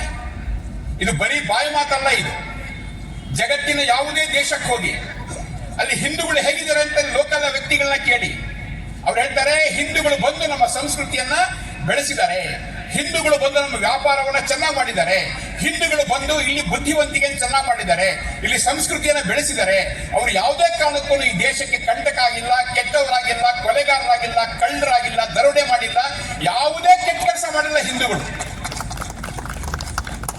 ಹಿಂದೂಗಳ ಮೂಲಕ ನಮ್ಮ ದೇಶದ ಶಕ್ತಿ, ನಮ್ಮ ದೇಶದ ಶ್ರೀಮಂತಿಕೆ, ನಮ್ಮ ದೇಶದ ಸಂಸ್ಕೃತಿ ಇದು ಬೆಳೆದಿದೆ. ಇದನ್ನ ಇಡೀ ಜಗತ್ತಿನಲ್ಲಿ ಹೋಗ್ತಾರೆ. ಅದಕ್ಕೋಸ್ಕರ ನಮ್ಮ ಭಾರತದ ಪ್ರಧಾನಿ ಯಾವುದೇ ದೇಶಕ್ಕೆ ಹೋಗ್ಲಿ ಅಲ್ಲೊಂದು ವಿಶೇಷವಾದ ಹಬ್ಬದ ವಾತಾವರಣ ನಿರ್ಮಾಣ ಆಗುತ್ತೆ. ಕೇವಲ ಯಾರೋ ವ್ಯಕ್ತಿ ಅಂತಲ್ಲ, ಯಾವುದೋ ಪಕ್ಷ ಅಂತಲ್ಲ, ನಮ್ಮ ಹಿಂದೂಗಳಿರುವಂತಹ ರೀತಿ ಹಂಗಿದೆ. ಹೀಗಾಗಿ ಹಿಂದೂ ಸಮ್ಮೇಳನ ಮಾಡಿದ್ಕೊಳ್ಳೆ, ಹಿಂದೂ ಸಂಘಟನೆ ಮಾಡಿದ್ಕೊಳ್ಳೆ ಯಾರೋ ಹೆದರ್ಕೊಳ್ಳೋ ಅವಶ್ಯಕತೆ ಇಲ್ಲ. ಯಾರಿಗೆ ಹೆದರಿಕೆ ಬರುತ್ತಂದ್ರೆ ಯಾವನು ಕಳ್ಳ ಇರ್ತಾನೋ ಅವನಿಗೆ ಬೆಳಕು ನೋಡಿದಾಗ ಹೆದರಿಕೆ ಆಗ್ಬಿಡುತ್ತೆ ಅವನಿಗೆ. ಅದಕ್ಕೋಸ್ಕರ ನಾವು ಕಳ್ಳನ ಬಗ್ಗೆ ಯೋಚನೆ ಮಾಡಬೇಕಾಗಿಲ್ಲ. ನಾವು ಬೆಳಕಿನ ತರುವಂತಹ, ಶಕ್ತಿನ ತರುವಂತಹ ಕೆಲಸ ಮಾತ್ರ ಮಾಡಬೇಕಾಗಿರೋದು. ಹೀಗಾಗಿ ಯಾರೋ ಒಬ್ಬ ತನ್ನ ಆರೋಗ್ಯಕ್ಕೋಸ್ಕರ ವ್ಯಾಯಾಮ ಚೆನ್ನಾಗಿ ಮಾಡಿಕೊಂಡು ಕಟ್ಟುಮಸ್ತು ಆಗ್ಬೇಕು ಅಂತ ಹೊರಟ್ರೆ ಪಕ್ಕ ಪಕ್ಕದ ಮನೆಯವನು ಹೆದರಿಕೊಂಡ್ರೆ ನಾವು ಕಾರಣ ಅಲ್ಲ. ಅದಕ್ಕೆ ನಾವು ಮಾಡ್ತಿರೋದು ನಮ್ಮ ದೇಹಕ್ಕೋಸ್ಕರ ಮಾಡ್ತಿರೋದು. ನಾವು ಇನ್ನೊಬ್ರನ್ನೇನೋ ಹಾಳು ಮಾಡಬೇಕು, ಕೆಟ್ಟದ್ ಮಾಡಬೇಕು ಅಂತಲ್ಲ. ಜಗತ್ತೇ ಸರ್ಟಿಫಿಕೇಟ್ ಕೊಡುತ್ತೆ ನಾವು ಯಾರು ಅಂತ ಹೇಳೋದನ್ನ. ಅದಕ್ಕೋಸ್ಕರ ಭಾರತೀಯ ಸಂಸ್ಕೃತಿ ಆ ರೀತಿ ಎಲ್ಲರಿಗೂ ಬೇಕಾದ ರೀತಿಯಲ್ಲಿ ಕೃಣ್ವಂತೋ ವಿಶ್ವಮಾರ್ಯಂ ಅಂತ ಹೇಳಿದ್ವಿ ನಾವು. ಅಂದ್ರೆ ಜಗತ್ತೆಲ್ಲ ಒಳ್ಳೇದು ಮಾಡಬೇಕು ಅಂತ. ಆರ್ಯ ಅಂದ್ರೆ ಒಳ್ಳೆಯವನಾಗಿ ಮಾಡಬೇಕು ಅಂತ. ಸ್ವದೇಶೋ ಭುವನತ್ರಯಂ ಅಂತ ಹೇಳಿದ್ವಿ ನಾವು. 3 ಲೋಕಗಳು ನನ್ನ ದೇಶ ಅಂತ ಹೇಳಿದ್ವಿ. ಬರೀ ಒಂದು ಲೋಕ ಅಲ್ಲ, 3 ಲೋಕಗಳು ನನ್ನದೇ ದೇಶ ಅಂತ ಹೇಳಿದ್ವಿ ನಾವು. ಹಾಗೆ ಹೇಳಿದ್ವಿ ವಸುಧೈವ ಕುಟುಂಬಕಂ. ಇಡೀ ಭೂಮಿಯ ನನ್ನ ಮನೆ. ಬರೀ ನಾನು ಕಟ್ಕೊಂಡಿರುವಂತಹ 4 ಗೋಡೆಗಳ ಮನೆ ಅಲ್ಲ, ಇಡೀ ಭೂಮಿಯಲ್ಲಿ ನನ್ನ ಮನೆ ಅಂತ ಹೇಳಿದಂತಹ ವಿಶಾಲವಾದಂತಹ ದೃಷ್ಟಿಕೋನ ಹೊಂದಿರುವಂತಹ ಹಿಂದೂಗಳು ನಾವು ಬೇರೆ ತರ ಯೋಚನೆ ಮಾಡೋದು ಸಾಧ್ಯನೇ ಇಲ್ಲ. ನಮ್ಮ ಕಿತ್ತಾಡ್ಕೊಳ್ತಿದೀವಿ, ಯಾವ ಮಾತು ಬೇರೆ. ಆದ್ರೆ ಬೇರೆಯವರಿಗೆ ಕೆಟ್ಟದ್ದು ಮಾಡಬೇಕು ಅಂತ ಯಾವತ್ತೂ ಹೊರಟವರಲ್ಲ ನಾವು. ಅದಕ್ಕೋಸ್ಕರ ನಾವೆಲ್ಲರೂ ಯೋಚನೆ ಮಾಡಬೇಕಾಗಿರೋದು ಹಿಂದೂ ಸಂಘಟನೆಯಿಂದಾಗಿ, ಹಿಂದೂ ಜಾಗೃತಿಯಿಂದಾಗಿ ಯಾವತ್ತೂ ಜಗತ್ತಿಗೆ ಒಳ್ಳೆಯದಾಗಿದೆ ಆಗಲಿ, ಮಂಗಳಕರ ಆಗಿದೆ ಆಗಲಿ, ಯಾವತ್ತೂ ಕೆಟ್ಟದ್ದಾಗಿಲ್ಲ. ಅದು ಹಿಂದೂಗಳ ವಿಶೇಷತೆ. ಅದಕ್ಕೋಸ್ಕರ ಇವತ್ತಿನ ಈ ಹಿಂದೂ ಸಮ್ಮೇಳನ ಅಂತ ಒಂದು ಜಾಗೃತಿಯನ್ನ, ಶಕ್ತಿ ನಿರ್ಮಾಣ ಮಾಡೋದಕ್ಕೋಸ್ಕರ ಹೊರಟಂತ ಸಂದರ್ಭ ಇದು. ಈ ಸಂದರ್ಭದಲ್ಲಿ ಜಗತ್ತಲ್ಲಿ ಏನ್ ನಡೀತಾ ಇದೆ, ನಮ್ಮ ಸುತ್ತಮುತ್ತ ಏನ್ ನಡೀತಾ ಇದೆ, ನಮ್ಮ ಬುದ್ಧಿಗಳಲ್ಲಿ ಯಾವ ರೀತಿಯ ವಿಚಾರಗಳನ್ನ, ಕೆಟ್ಟ ಕಲ್ಪನೆಗಳನ್ನ, ತಪ್ಪು ಪ್ರಚಾರಗಳನ್ನು ತುಂಬಲಾಗ್ತಾ ಇದೆ, ಇದ್ರ ಬಗ್ಗೆ ನಾವೆಲ್ಲರೂ ಯೋಚನೆ ಮಾಡಬೇಕಾಗಿರೋದು. ನಮ್ಮ ಬಗ್ಗೆ ನಮಗೆ ಅನುಮಾನ ಹುಟ್ಟೋ ರೀತಿಯಲ್ಲಿ ಇಲ್ಲೆಲ್ಲ ಮಹಾಪುರುಷರಿದ್ದಾರೆ. ಈ ಎಲ್ಲ ಮಹಾಪುರುಷರು ನಮಗೆ ಒಂದಲ್ಲ ಒಂದು ರೀತಿ ಅವರು ಕನೆಕ್ಟೆಡ್ ಅವರು. ಅದಕ್ಕೆ ವಾಪಸ್ ಜಾತಿಗಳನ್ನು ಕನೆಕ್ಟ್ ಮಾಡ್ಬಿಡೋದು. ಈ ಸಮುದಾಯಕ್ಕೆ, ಈ ಸಮೂಹಕ್ಕೆ ಇವರೊಬ್ಬರೇ ಮಹಾಪುರುಷ ಅಂತ ಹೇಳ್ಬಿಡೋದು. ಇದು ಬಹಳ ಸುಲಭ. ಇದು ನಮಗೂ ಸ್ವಲ್ಪ ಮುಗ್ಧರಾಗಿದ್ದವರಿಗೆ ಹೌದು ಹೌದು ಅಂತ ಅನಿಸ್ಬಿಡುತ್ತೆ. ನಮ್ಮ ಮನೆಗಳಲ್ಲಿ ಆ ಫೋಟೋ ಮಾತ್ರ ಇಟ್ಕೊಳ್ತೀವಿ ನಾವು. ಹಾಗಿದ್ರೆ ಉಳಿದ ಮಹಾಪುರುಷರೇನು ಅಂದ್ರೆ ಅಗಣಿತವಾಗಿರುವಂತಹ ಮಹಾಪುರುಷರ ಏನೊಂದು ಶೃಂಖಲೆ ಇದೆಯೋ, ಸರ ಇದೆಯೋ, ಇದರಲ್ಲಿ ಯಾವುದೋ ಒಂದು ಮುತ್ತನ್ನು ಇಟ್ಕೊಂಡು, ಒಂದು ಮಣಿಯನ್ನು ಇಟ್ಕೊಂಡು ನಂದು ನಂದು ಅಂತ ಕೂತ್ಕೊಂಡ್ರೆ ಆ ಇಡೀ ಮಣಿ ಯಾರ್ದದು? ಇಡೀ ಹಾರ ಯಾರ್ದದು? ನಂದದು. ಈ ರೀತಿಯಲ್ಲಿ ನಾವೆಲ್ಲರೂ ಯೋಚನೆ ಮಾಡಬೇಕಾಗಿರುವಂತದ್ದು, ಇಲ್ಲಿರುವಂತ ಎಲ್ಲ ಮಹಾಪುರುಷರ DNA ನನ್ನ DNA. ಈ ಎಲ್ಲ ಮಹಾಪುರುಷರ ರಕ್ತ ನನ್ನಲ್ಲಿ ಹರಿತಾ ಇದೆ. ಆಗ ಆಗುವಂತ ಒಂದು ರೋಮಾಂಚನ ಏನಿದೆಯೋ, ಪ್ರೇರಣೆ ಏನಿದೆಯೋ, ಅದರ ರೀತಿನೇ ಬೇರೆ. ಮತ್ತೆ ನಾವು ಒಡ್ಕೊಂಡಿರೋದ್ರಲ್ಲಿ ನಿಜ ನಂಗೆ ಹೆಮ್ಮೆ ಇದೆ, ಒಪ್ಕೊಳ್ತೀನಿ ನಾನು. ನಂಗೆ ನೇರ ನನ್ನ ಸಮುದಾಯದ ಮೂಲಕ, ಉದಾಹರಣೆಗೆ ಆ ರೀತಿಯ ಡೋಹರ್ ಕಕ್ಕಯ್ಯ, ಸಮಗಾರ ಏನು ಶಬ್ದಗಳಿದೆಯಲ್ಲ ಶರಣರದು, ಇದೆಲ್ಲ ಅನ್ನುವಾಗ ಅನ್ಸುತ್ತೆ, ನಾನು ಹಿಂಗೆ ಮೂಚಿ ಕೆಲಸ ಮಾಡ್ತಾ ಇದ್ದೀನಿ. ಒಬ್ಬ ಕಕ್ಕಯ್ಯ ಅಂತ ಹೇಳೋನೊಬ್ಬ ಬರ್ತಾನೆ, ಸಮಗಾರ ಹರಳಯ್ಯ ಅಂತ ಬರ್ತಾನೆ, ಅವನು ಚರ್ಮ ಹೊಲಿತಾ ಇದ್ದಾನೆ. ಇನ್ನೊಬ್ನು ಆತರ ಬುಟ್ಟಿ ಎಳಿತಾನೆ, ಬುಟ್ಟಿ ಎಳಿತಿರ್ಬೇಕಾದ್ರೆ ಇನ್ನೊಬ್ಬ ಶರಣನ ಹೆಸರು ಬರುತ್ತೆ. ಆತರ ದೇವರ ದಾಸಿಮಯ್ಯನ ಹೆಸರು ಬರುತ್ತೆ, ನೂಲಿಗ ಚೆನ್ನಯ್ಯನ ಹೆಸರು ಬರುತ್ತೆ. ಅವನು ನಮ್ಮಂಗೆ ಅವನು ನೇಯ್ತಾ ಇದ್ದ. ಈ ತರ ಸಂಬಂಧ ಒಪ್ಕೊಳ್ತೀನಿ ನಾನು, ವಿಶೇಷ ಬಾಂಧವ್ಯ ಒಪ್ಕೊಳ್ತೀನಿ ನಾನು. ಆದ್ರೆ ಉಳಿದವರನ್ನು ತಿರಸ್ಕಾರ ಮಾಡುವಂತ ಸಣ್ಣತನ ಇದು ಖಂಡಿತ ಒಳ್ಳೇದಲ್ಲ. ಡಾಕ್ಟರ್ BR ಅಂಬೇಡ್ಕರ್ ಇದ್ದಾರೆ. ಒಂದ್ ಸ್ವಲ್ಪ ಯೋಚನೆ ಮಾಡಿ ನೀವು. ಅನೇಕರಿಗೆ ರಿಸರ್ವೇಶನ್ ಇತ್ಯಾದಿ ಕಾರಣಕ್ಕೋಸ್ಕರ ಅಂಬೇಡ್ಕರ್ ಬಗ್ಗೆ ಸ್ವಲ್ಪ ಕೆಲವೊಮ್ಮೆ ನೆಗೆಟಿವ್ ಇರೋ ಸಾಧ್ಯತೆ ಇರುತ್ತೆ. ಆದ್ರೆ ಎಲ್ಲರೂ ಯೋಚನೆ ಮಾಡೋಣ, ಅನ್ಸುತ್ತೆ, ಮನಸ್ಸು ಬಿಚ್ಚಿ ಯೋಚನೆ ಮಾಡೋಣ, ಮುಕ್ತವಾಗಿ ಯೋಚನೆ ಮಾಡೋಣ. ಅಕಸ್ಮಾತ್ ಅಂಬೇಡ್ಕರ್ ಇಲ್ಲದೆ ಹೋಗಿದ್ರೆ ಸ್ವಲ್ಪ ಯೋಚನೆ ಮಾಡಿ, ದೇಶ ಯಾವ ಸ್ಥಿತಿಗೆ ಹೋಗ್ತಿತ್ತು? LK ಅದ್ವಾನಿ ಅವರು ಸಂವಿಧಾನದ ಪರಿಷ್ಕರಣೆ ಅಂತ ಹೇಳುವಂತ ವಿಷಯ ಬಂದಾಗ ಒಂದು ಮಾತನ್ನು ಹೇಳ್ತಾರೆ ಅವರು, ಅಂಬೇಡ್ಕರ್ ಅಂತ ಒಬ್ಬ ಋಷಿ ತುಲ್ಯ, ಋಷಿಗೆ ಸಮಾನವಾದಂತಹ ವ್ಯಕ್ತಿ ನಮ್ಮ ದೇಶದ ಸಂವಿಧಾನವನ್ನ ಬರೆಯದೇ ಹೋಗಿದ್ದರೆ ಇನ್ನು ಯಾವ ವ್ಯಕ್ತಿನೂ ಮಾಡಕ್ ಸಾಧ್ಯ ಇರಲಿಲ್ಲ ಅಂತ ಹೇಳ್ತಾರೆ ಅವರು. ಅಷ್ಟು ನೋವನ್ನು ಅನುಭವಿಸಿದ್ರು ಸಹಿತ ಆ ವ್ಯಕ್ತಿ ಆ ನೋವನ್ನಲ್ಲಿ ತುಂಬಲಿಲ್ಲ, ಅಲ್ಲಿ ದ್ವೇಷವನ್ನ ಇಟ್ಕೊಳ್ಳಿಲ್ಲ. ಸಂವಿಧಾನ ಬರೀಬೇಕಾದಾಗ ಬಹಳ ದೊಡ್ಡ ಒಂದು ಶಾಂತ ಮನಸ್ಸಿನಲ್ಲಿ ಬುದ್ಧ ಭಗವಾನ್ ಅಂತ ಹೆಸರಿದೆಯೋ ಆ ಬುದ್ಧನ ರೀತಿಯಲ್ಲಿ ಎಲ್ಲವನ್ನ ಸಹಿಸಿಕೊಂಡು ಶಾಂತವಂತ ರೀತಿ ನಮ್ಮ ದೇಶಕ್ಕೆ ಸಂವಿಧಾನ ಕೊಟ್ಟಿದ್ದು. ಈ ನಮ್ಮ ದೇಶದ ಸಂವಿಧಾನ ಎಷ್ಟು ವಿಶೇಷವಾಗಿದೆ ಅಂದ್ರೆ ಜಗತ್ತಿನ ಅತಿ ದೊಡ್ಡ ಲಿಖಿತ ಸಂವಿಧಾನ ಮತ್ತು ಅತ್ಯಂತ ಪ್ರಶಸ್ತವಾಗಿರುವಂತಹ ಸಂವಿಧಾನ. ಮತ್ತು ನಮ್ಮ ದೇಶದ ವೈವಿಧ್ಯಗಳ ಮಧ್ಯ ಎಷ್ಟು ವೆರೈಟಿ ಇದೆ ನಮ್ಮಲ್ಲಿ. ದೇವರು, ಆಚಾರ, ನೀತಿ, ರೀತಿ, ಊಟ, ಉಡುಪು, ಭಾಷೆ, ಪ್ರಾಂತ, ಇಷ್ಟು ವೆರೈಟಿಗಳ ಮಧ್ಯ ಒಂದು ಸಂವಿಧಾನವನ್ನ ಕೊಟ್ಟು ಅದಕ್ಕೆ ಒಂದು ಸ್ವೀಕಾರ ಮಾಡುವಂತ ಸ್ಥಿತಿ ತರಬೇಕು ಅಂತ ಹೇಳಿದ್ರೆ ಸಾಮಾನ್ಯ ಮನುಷ್ಯನಿಗಾಗೋ ಕೆಲಸ ಅಲ್ಲ ಅದು. ಅಂಥ ಕೆಲಸವನ್ನ ಡಾಕ್ಟರ್ BR ಅಂಬೇಡ್ಕರ್ ಅವರು ಮಾಡಿರುವಂತಹದ್ದು. ಅಕಸ್ಮಾತ್ ಯಾರೇ ವ್ಯಕ್ತಿ ನಮ್ಮ ಪೈಕಿ ಯಾರೇ ಆಗಿರ್ಲಿ, ನೆನ್ಪಿಟ್ಕೊಂಡ್ಬಿಡಿ, ನಮಗೆ ಏನಾದ್ರೂ ಅಂಬೇಡ್ಕರ್ ಅವರ ಬುದ್ಧಿಮತ್ತೆಯ 1% ಇದ್ದಿದ್ರೆ,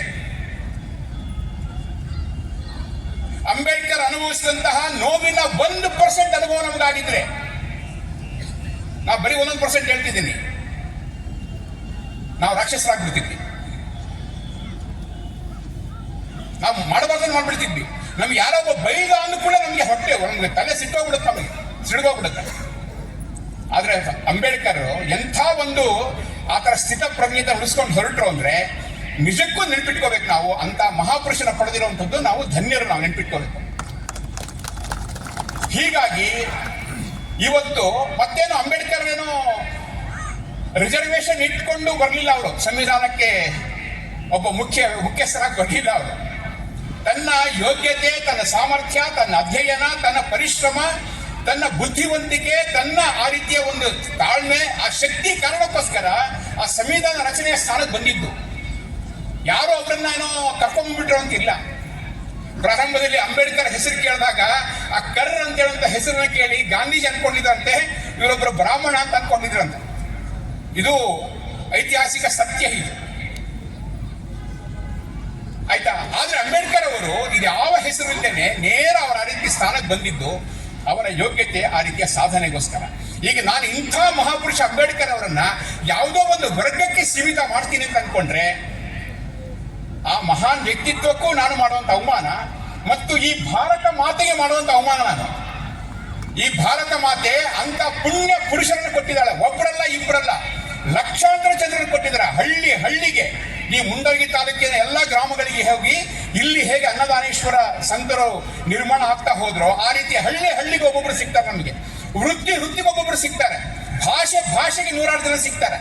ಆ ರೀತಿಯ ಮಹಾಪುರುಷರನ್ನು ಕೊಟ್ಟಂತ ಭಾರತ ಮಾತೆಗೆ ಅವಮಾನ ಮಾಡಿದಾಗುತ್ತೆ. ಅದಕ್ಕೋಸ್ಕರ ನಾವು ಯಾರು ಸಹಿತ ಆ ಒಂದು ಕೆಲಸ ಮಾಡೋದಕ್ಕೆ ಹೋಗ್ಬಾರ್ದು. ಅಂಬೇಡ್ಕರ್ ಅವರ ಅನುಯಾಯಿಗಳಾಗಿರುವಂತಹ ನೇರ ವ್ಯಕ್ತಿಗಳಾಗಿರುವಂತಹ ಸಹಿತ ಯೋಚನೆ ಮಾಡಬೇಕಾಗಿರೋದು, ಅಂಬೇಡ್ಕರ್ ಅವರಿಗೆ ಉಳಿದ ಎಲ್ಲ ಸಮುದಾಯದವರು ಗೌರವ ಕೊಡೋ ರೀತಿಯಲ್ಲಿ ಮಾಡ್ಕೋಬೇಕು. ಅಂಬೇಡ್ಕರ್ ಕೂಡ ನಮ್ಮ ರೈಟ್ಸ್, ನನ್ನ ಪ್ರಾಪರ್ಟಿ. ಅಂಬೇಡ್ಕರ್ ಅವರಿಗೆ ಮಾಲೆ ಹಾಕೋದಿಕ್ಕೆ ನಾನೊಬ್ಬನೇ ಹೋಗ್ಬೇಕು ಅದಲ್ಲ. ಸಮಾಜದ ಗಣ್ಯರು, ಪ್ರಮುಖರು ಅವರು ಬಂದು ಅಂಬೇಡ್ಕರ್ ಅವರಿಗೆ ಗೌರವ ಸಲ್ಲಿಸೋ ರೀತಿಯಲ್ಲಿ ಆಗ್ಬೇಕು. ಅಂತಹ ವಾತಾವರಣವನ್ನು ನಾವೆಲ್ಲರೂ ಸೃಷ್ಟಿ ಮಾಡ್ಕೋಬೇಕು. ಹೀಗೆ ಮಹಾಪುರುಷರ ಹೆಸರು ನಮ್ಮನ್ನ ಒಡೆದು ಹಾಕ್ತಿರುವಂತಹ ಈ ಒಂದು ವಿಚಾರ ಏನಿದೆಯೋ, ಕುತಂತ್ರ ಏನಿದೆಯೋ, ಈ ಒಂದು ನರೇಟಿವ್ ಏನಿದೆಯೋ ಅದನ್ನ ಅರ್ಥ ಮಾಡ್ಕೋಬೇಕು. ಅದಕ್ಕೋಸ್ಕರ ನಾವ್ಯಾರು ಸಹಿತ ಅದಕ್ಕೆ ಬಲಿಯಾಗಬಾರ್ದು. ಈ ನಮ್ಮ ದೇಶದ ಮಹಾಪುರುಷರೆಲ್ಲರೂ ಸಹಿತ ನನ್ನ ಮಹಾಪುರುಷರು, ಇವರೆಲ್ಲರೂ ಸಹಿತ ನನ್ನ ಪೂರ್ವಜರು. ಅದನ್ನ ನೆನ್ಪಿಟ್ಕೊಂಡು ನಾವೆಲ್ಲರೂ ಹೋಗ್ಬೇಕಾದಂತ ಅವಶ್ಯಕತೆ ಇದೆ. ಅದಕ್ಕೋಸ್ಕರ ಈ ರೀತಿಯ ಸಣ್ಣ ಪುಟ್ಟ ವಿಷಯಗಳಿಗೆ ನಾವು ತಲೆ ಕೆಡಿಸ್ಕೊಂಡ್ರೆ ಹಿಂದೂ ಸಮಾಜ ಬೆಳೆಯಲ್ಲ. ನಾವೆಲ್ಲರೂ ಯೋಚನೆ ಮಾಡಬೇಕಾಗಿರುವಂತ ಸಂದರ್ಭ ಇದು. ಶರಣರ ಸ್ಥಾನದಲ್ಲಿ ನಾವಿದ್ದೀವಿ. ಬಸವಣ್ಣವರನ್ನ ನಾವು ಬಹಳ ಜನ ಅರ್ಥನೇ ಮಾಡ್ಕೊಂಡಿಲ್ಲ. ಬಸವಣ್ಣವರು ಮಾತ್ರ ಅಲ್ಲ, ಇನ್ನು ಅನೇಕರು ನಾವು ಅರ್ಥ ಮಾಡ್ಕೊಳ್ಳಿಲ್ಲ. ನಮ್ಮ ಮಹಾಪುರುಷರು ಇವ್ರನ್ನ ಅರ್ಥನೇ ಮಾಡ್ಕೊಳ್ಳಿಲ್ಲ ನಾವು. ಕನಕದಾಸರು ಇದ್ದಾರೆ. ಯುದ್ಧ ಮಾಡ್ತಾ ಆ ತಿಮ್ಮಣ್ಣ ನಾಯಕ ಯುದ್ಧ ಮಾಡ್ತಾ ಬಿದ್ದುಬಿಟ್ಟ. ಇಡೀ ಮೈಯೆಲ್ಲ ಅವನಿಗೆ ಗಾಯ ಆಗೋಯ್ತು. ಮೇಲಕ್ಕೆ ಏಳಕ್ ಶಕ್ತಿ ಇಲ್ಲ ಅವನಿಗೆ. ಆಗೊಂದು ಅಶರೀರ ವಾಣಿ ಹೇಳುತ್ತೆ, ನೀನೊಂದು ಹೊಸ ಜನ್ಮ ಪಡ್ಕೋಬೇಕಾಗಿದೆ, ಸಿದ್ಧ ಇದೆಯಾ ಅಂತ ಅಶರೀರ ವಾಣಿ ಕೇಳುತ್ತೆ. ಅಂದ್ರೆ ಅವ್ರು ಏನೋ ಅನಿಸುತ್ತೆ. ಅವಾಗ ಇವರು ಹೂ ಅಂತ ಒಪ್ಕೊಳ್ತಾರೆ. ತಕ್ಷಣ ಅಲ್ಲಿಂದ ಹೇಳ್ಬೇಕಾದಾಗ ಆ ತಿಮ್ಮಣ್ಣ ನಾಯಕ, ಕನಕ ನಾಯಕ ಅಲ್ಲಿಂದ ಕನಕ ದಾಸನಾಗಿ ಮೇಲೆ ಕೇಳ್ತಾರೆ. ಅದೊಂದು ಹೊಸ ಅವತಾರ. ಇಲ್ಲಿರುವಂತ ಎಲ್ಲ ಮಹಾಪುರುಷರು ಒಂದೊಂದು ಕಥೆಗಳಿದೆ. ಬುದ್ಧ ಅವನು ಅಲ್ಲಿವರೆಗೂ ಅವನಿಗೆ ವಯಸ್ಸಾಗುತ್ತೆ, ರೋಗ ಬರುತ್ತಂತ ಗೊತ್ತೇ ಇಲ್ಲ.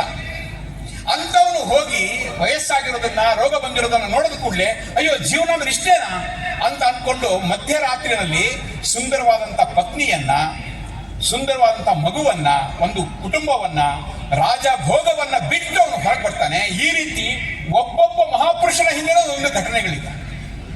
ಆ ಘಟನೆಗಳು ನೆನಪು ಮಾಡಿಕೊಂಡ್ರೆ ಸಾಕು, ನಮ್ಮ ಜೀವನ ಪಾವನ ಆಗ್ಬಿಡುತ್ತೆ. ಅದಕ್ಕೋಸ್ಕರ ಅಂತ ಮಹಾನ್ ಪುರುಷರ ಒಂದು ಶ್ರೀಮಂತ ಗರ್ಭ ಆಗಿರುವಂತಹ ಭಾರತ ಮಾತೆ, ನಾವೆಲ್ಲರೂ ಯೋಚನೆ ಮಾಡಬೇಕಾಗಿರೋದು, ಇವತ್ತು ನಮ್ಮ ಮಕ್ಕಳನ್ನ ಹೇಗೆ ವೇಷಗಳನ್ನ ಧರಿಸ್ಕೊಂಡು ಕರ್ಕೊಂಡ್ಬಂದ್ವೋ ಹಂಗೆ ನಮ್ಮ ಮನೆಯ ಮಗು ಆಗತ್ತಾ ಅಂತಾನೆ ಯೋಚನೆ ಮಾಡಬೇಕು.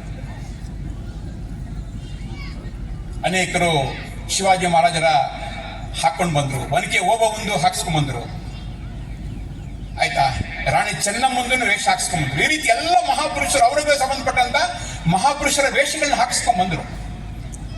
ಅದು ವೇಷ ಹಾಕಿಸ್ಕೊಂಡ್ ಬಂದಿರ್ಲಿ ಬಿಟ್ಟಿರ್ಲಿ, ಇಲ್ಲಿ ಕೂತ್ಕೊಂಡಿರುವಂತಹ ಸಜ್ಜನ ಬಂಧುಗಳಿಗೆ ಮತ್ತು ತಾಯಂದಿರ ಒಂದು ಪ್ರಶ್ನೆ ಏನು ಅಂದ್ರೆ, ನನ್ನ ಮನೆಯಿಂದ ಈ ರೀತಿಯ ಮಹಾಪುರುಷ ಯಾರು ಹುಟ್ಟಕ್ಕೆ ಸಾಧ್ಯ ಇದೆಯೋ, ನಾನು ನನ್ನ ಮನೆಯಿಂದ ಕೊಡುಗೆ ಕೊಡ್ಲಿಕ್ಕೆ ಸಾಧ್ಯ ಇದೆಯೋ ನಾವೆಲ್ಲರೂ ಯೋಚನೆ ಮಾಡಬೇಕು. ಶಿವಾಜಿ ಮಹಾರಾಜರು ಹುಟ್ಲಿ, ಆದ್ರೆ ಪಕ್ಕದ ಮನೇಲಿ ಹುಟ್ಲಿ, ನನ್ನ ಮನೇಲಿ ಬೇಡ ಅಂತ ಹೇಳುವಂತ ಅನೇಕ ಬಾರಿ ಮಾತಿರುತ್ತೆ. ಯಾಕೆ? ತುಂಬಾ ಕಷ್ಟಪಡಬೇಕಾಗುತ್ತೆ, ಅವನು ಯುದ್ಧಗಳನ್ನ ಎದುರಿಸಬೇಕಾಗುತ್ತೆ. ಆಗ ಸಾವು ನೋವೋ ಗೊತ್ತಿಲ್ಲ, ಅದಕ್ಕೋಸ್ಕರ ಹೆದರ್ಕೊಂಡು ಮಾಡೋದಲ್ಲ. ಬದಲಾಗಿ ನಾವೆಲ್ಲರೂ ಯೋಚನೆ ಮಾಡಬೇಕಾಗಿರೋದು, ನನ್ನ ಮನೆಯಿಂದ ಒಬ್ಬ ಮಹಾಮಾತೆಯನ್ನು ಅಥವಾ ಮಹಾಪುರುಷನನ್ನು ಕೊಡ್ತೀನಿ ನಾನು ಅಂತ ಹೇಳುವಂತ ಸಂಕಲ್ಪ ಮಾಡೋದೇನೆ ಇವತ್ತಿನ ಹಿಂದೂ ಸಮ್ಮೇಳನದ ಉದ್ದೇಶ ಇದು. ಯಾಕೆಂದ್ರೆ ಆ ಮೂಲಕ ನಾವು ಭಾರತ ಮಾತೆಯ ಹಾರಕ್ಕೆ ನನ್ನ ಮನೆಯಿಂದ ಒಂದು ಪುಷ್ಪವನ್ನ, ನನ್ನ ಮನೆಯಿಂದ ಒಂದು ರತ್ನವನ್ನ, ಮುತ್ತನ್ನ, ವಜ್ರವನ್ನ, ಹವಳವನ್ನ ನಾವು ಜೋಡಿಸಬೇಕಾಗಿದೆ ಆ ಭಾರತ ಮಾತೆಯ ಆ ಒಂದು ಗೌರವದ ಒಂದು ಹಾರಕ್ಕೆ.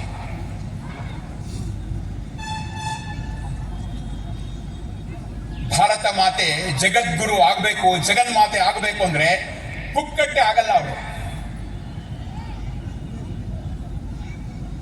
ಕೂತ್ಕೊಂಡಲ್ಲೇ ಆಗಲ್ಲ, ಕನಸು ಕಟ್ಕೊಂಡ್ರೆ ಆಗಲ್ಲ, ಕನಸಿನ ಜೊತೆಗೆ ಕೆಲಸ ಮಾಡಬೇಕಾಗುತ್ತೆ. ಯಾವ ಕನಸು ನಿದ್ದೆ ಗೆಡಿಸುತ್ತೋ ಅಂಥ ಕನಸಿನ ಮೂಲಕ ಕೆಲಸ ಮಾಡಬೇಕಾಗುತ್ತೆ. ಸಣ್ಣತನ ಇಟ್ಕೊಂಡು ನಾವು ಚಿಕ್ಕದಾಗಿ ಯೋಚನೆ ಮಾಡಿದ್ರೆ ಸಾಧ್ಯನೇ ಇಲ್ಲ. ವಿಶೇಷವಾಗಿ ನಾವೆಲ್ಲರೂ ಯೋಚನೆ ಮಾಡಬೇಕಾಗಿರುವಂಥದ್ದು, ನಮ್ಮ ದೊಡ್ಡತನವನ್ನ ನಾವು ಹೇಗೆ ಮುಂದೆ ತರಬೇಕು ಅಂತ ಹೇಳಿದ್ರೆ ಯೋಚನೆ ಮಾಡಬೇಕಾಗತ್ತೆ, ಕಷ್ಟಪಡಬೇಕಾಗತ್ತೆ,